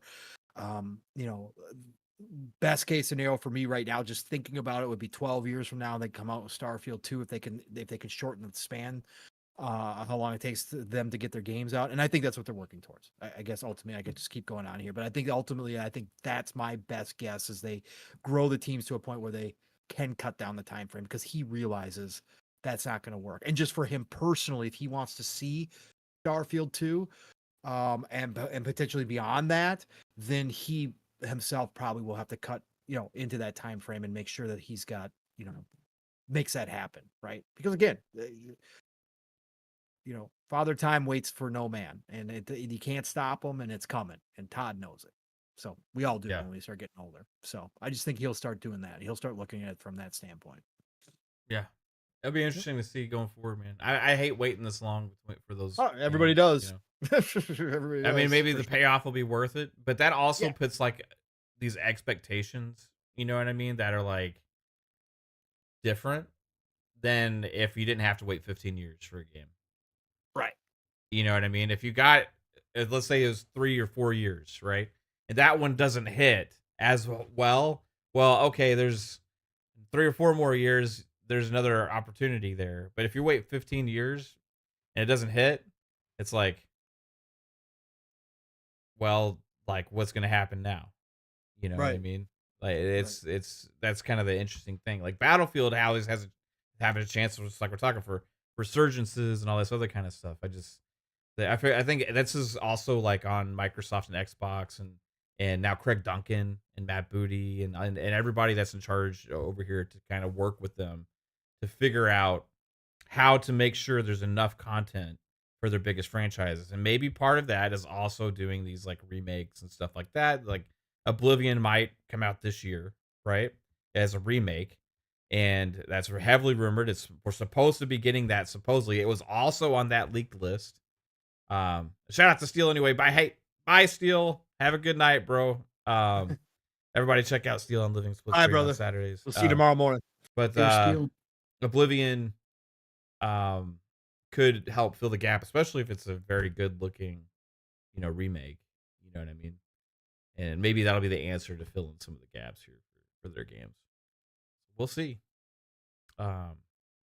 Torino Johnson with the $2 super chat says, I'm in a universe where I married Sarah and Andrasia. At the same time? I tried that, but Sarah got pissed. Yeah. No, like I had Sarah as first and then Andrasia. Sarah was too moody for me. Andrasia's always moody, so you know what to expect. But Sarah was like happy and then not. Like to know what to expect. Anyway, Thatch member for 14 months says we need a Mavs cooking emoji because he was cooking. I appreciate that, Thatch. Can have a Mav eating emoji. I eat a lot. I don't cook so much. My wife cooks. Anyway, anything you guys want to add to Bethesda and anything like that before we head out of here? Still my favorite studio. Yeah, same. Same. Everybody go check out Blades of Fire, by the way, too, before we get out of here. That new game that just got announced out of nowhere. Go check out that latest trailer today. Blades of Fire. Oh, you shared that in the DMs too, right? Yeah. I haven't had a chance to watch that one yet. It's look at the information we got too. It's ridiculous too. Shinobi did a freaking amazing breakdown. I'll share the link in the chat, but you guys should go keep your eyes on this one. Again, it's under the radar, but it's not. It has the look of AAA, but there May is 22nd. Yeah, it's May of this year, but it's still a little bit of that AA to it, which I love. It's I an absolutely RPG. Yeah, it's an action RPG. Yeah. Okay. I wonder if like we get back to this era like we had in the 360 days where there's like these smaller studio games that are kind of like you remember like the Two Worlds, Riot, Risen, Risen, yes. fucking. Yes. We are getting a new Gothic this year. Yeah. Supposedly we did get a new Risen. We did get the remake Risen, which I got to go buy yet. But yes, absolutely. Like there was all these like different, like smaller teams are trying to like make these bigger, franchises at on the heels of games like Oblivion and Skyrim and stuff, right? Like, we're seeing that now with all these other teams, like the Blood of the Dawn Walker, I think is what it's called, off the heels of like, hey, they left former Cyberpunk devs, right? Yep. We saw that with Stalker too, for former dev or original team, but kind of in the name rebuilding a studio to make Stalker again, but like GSC or not GSC Game, that's GSC Game World, but the Metro developers still exist and are making their things, you know what I mean? And it's like starting to get more variety in a lot of these genres and stuff. So It's really cool. Yeah, it just appeared like I think we are going to see more of that because again, these smaller studios, again, tech wise, have the tools, same tools as the big boys, right? For the most part. And there is a gap now being that needs to be filled by the smaller studios for what the AAA space is refusing to give people. Now, the eastern side of things are giving people what they want, and they're doing some very creative things. But there's a whole western side where the devs just, again, we've lost a lot of creativity. There's no risk taking, which is always where the indies and the AA teams come into play. But you're seeing the quality now step up to, like I said, it's close to AAA. It's just there's little things that you're like, okay, it's not, but that doesn't matter to me. People taking risks. There's a whole. If anything, this game is probably going to be a cult classic. If anything that's going to happen is this will be one of those games that a whole lot of people say, "Oh man, it had a lot going for it. It's not. It's just not there." There's going to be a whole lot of people go, "Oh no. This is a gamer's ass game." One of the things in Shinobi's breakdown was there is this whole, and it's in the clips that's playing. There's a whole mini game for crafting your weapons. Some people are going to absolutely despise that. And according to Shinobi and some of the review or the previews, people were like, it's this, they better have a actual like explanation for this. Cause I guess there's not really a tutorial to this. So they're like, they better have something because this thing is totally weird and random how this works. And people were getting stuck halfway through building their weapon. And they're like, this better be like, even if they don't come out with a tutorial, that type of mini game creates a whole fan base around it itself. Like if some people could figure it out, like that's how you get cult classic games where some people are completely turned off by it. But then there's this whole group of people who are like, oh, hell no, this is a freaking awesome game. I'm starting to get that feeling from this game just from watching it. That's where we're going to land on this, but I'm loving the looks of this, man. The video today was really good. Right on, man. Yeah, I'll have to check it out. Yeah, check it out. Well, guys, this was fun. Like I said, there's not a whole lot of news. I mean, I'm sure there's stuff I could dig into, like there's all the dramatic stuff going on around all over the damn place. But I just kind of check out of most of that. But we have a lot of games coming up, and there's gonna be a lot of awesome stuff to talk about coming forward. GDC is still later this month, also, which we're expecting some more news there as well. But Fuzzy, hey, thanks for being here tonight, bro. Talking some Bethesda and Battlefield. But yeah, tell everybody where they can find your rambles and rants. Yeah, this is always a fun night on Friday. Glad we had Steel on here earlier. Man, just great time to be a gamer. Ong finally got his saying on a shirt, so everybody check out the limited split screen store for the full raw and uncut and Golden Age Gaming T-shirt. Definitely need to pick one of those up, but there's a ton of games to play. People play some games. It's going to be a fun weekend.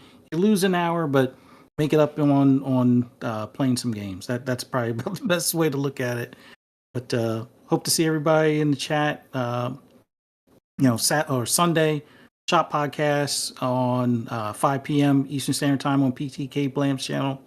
Me, Pong, PTK, and I think we got Steel, right? We do.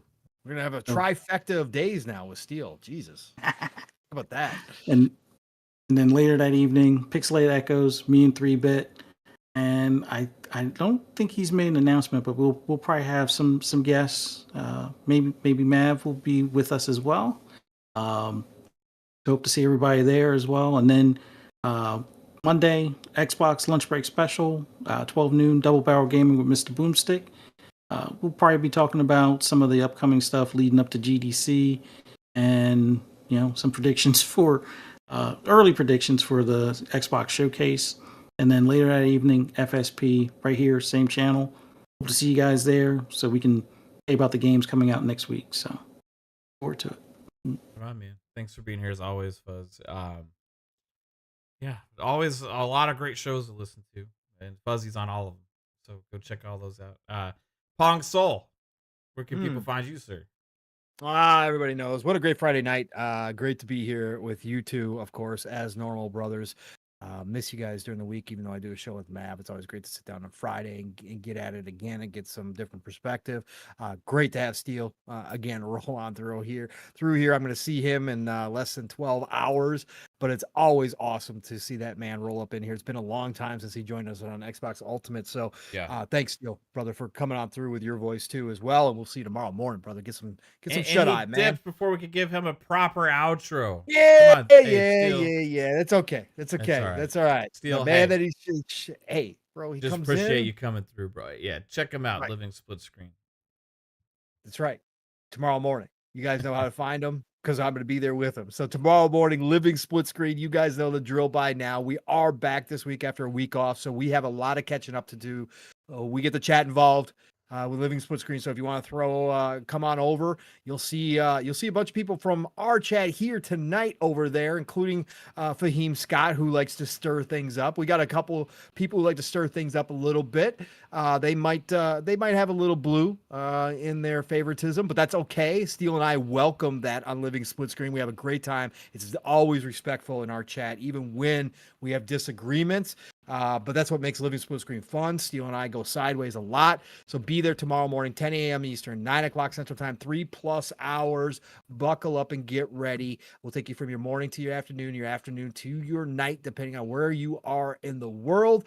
And we're going to have a good time doing it. Living Split Screen's all one word. And then, of course, like Fuzzy said, the Shop Podcast at its new day and time. This will be the 4th week that we've done it, getting used to it. Sunday afternoon, late afternoon. I love it. The sun is still up. I'm in my prime energy mode at that point, right before I got to start winding down. So Sunday, the Shop Podcast, PTK Blam's channel, Blam, Fuzzy, myself, and this week will be Steel Rain, and that's 5 p.m. Eastern, 4 o'clock Central Time. Be there for the Shop Podcast.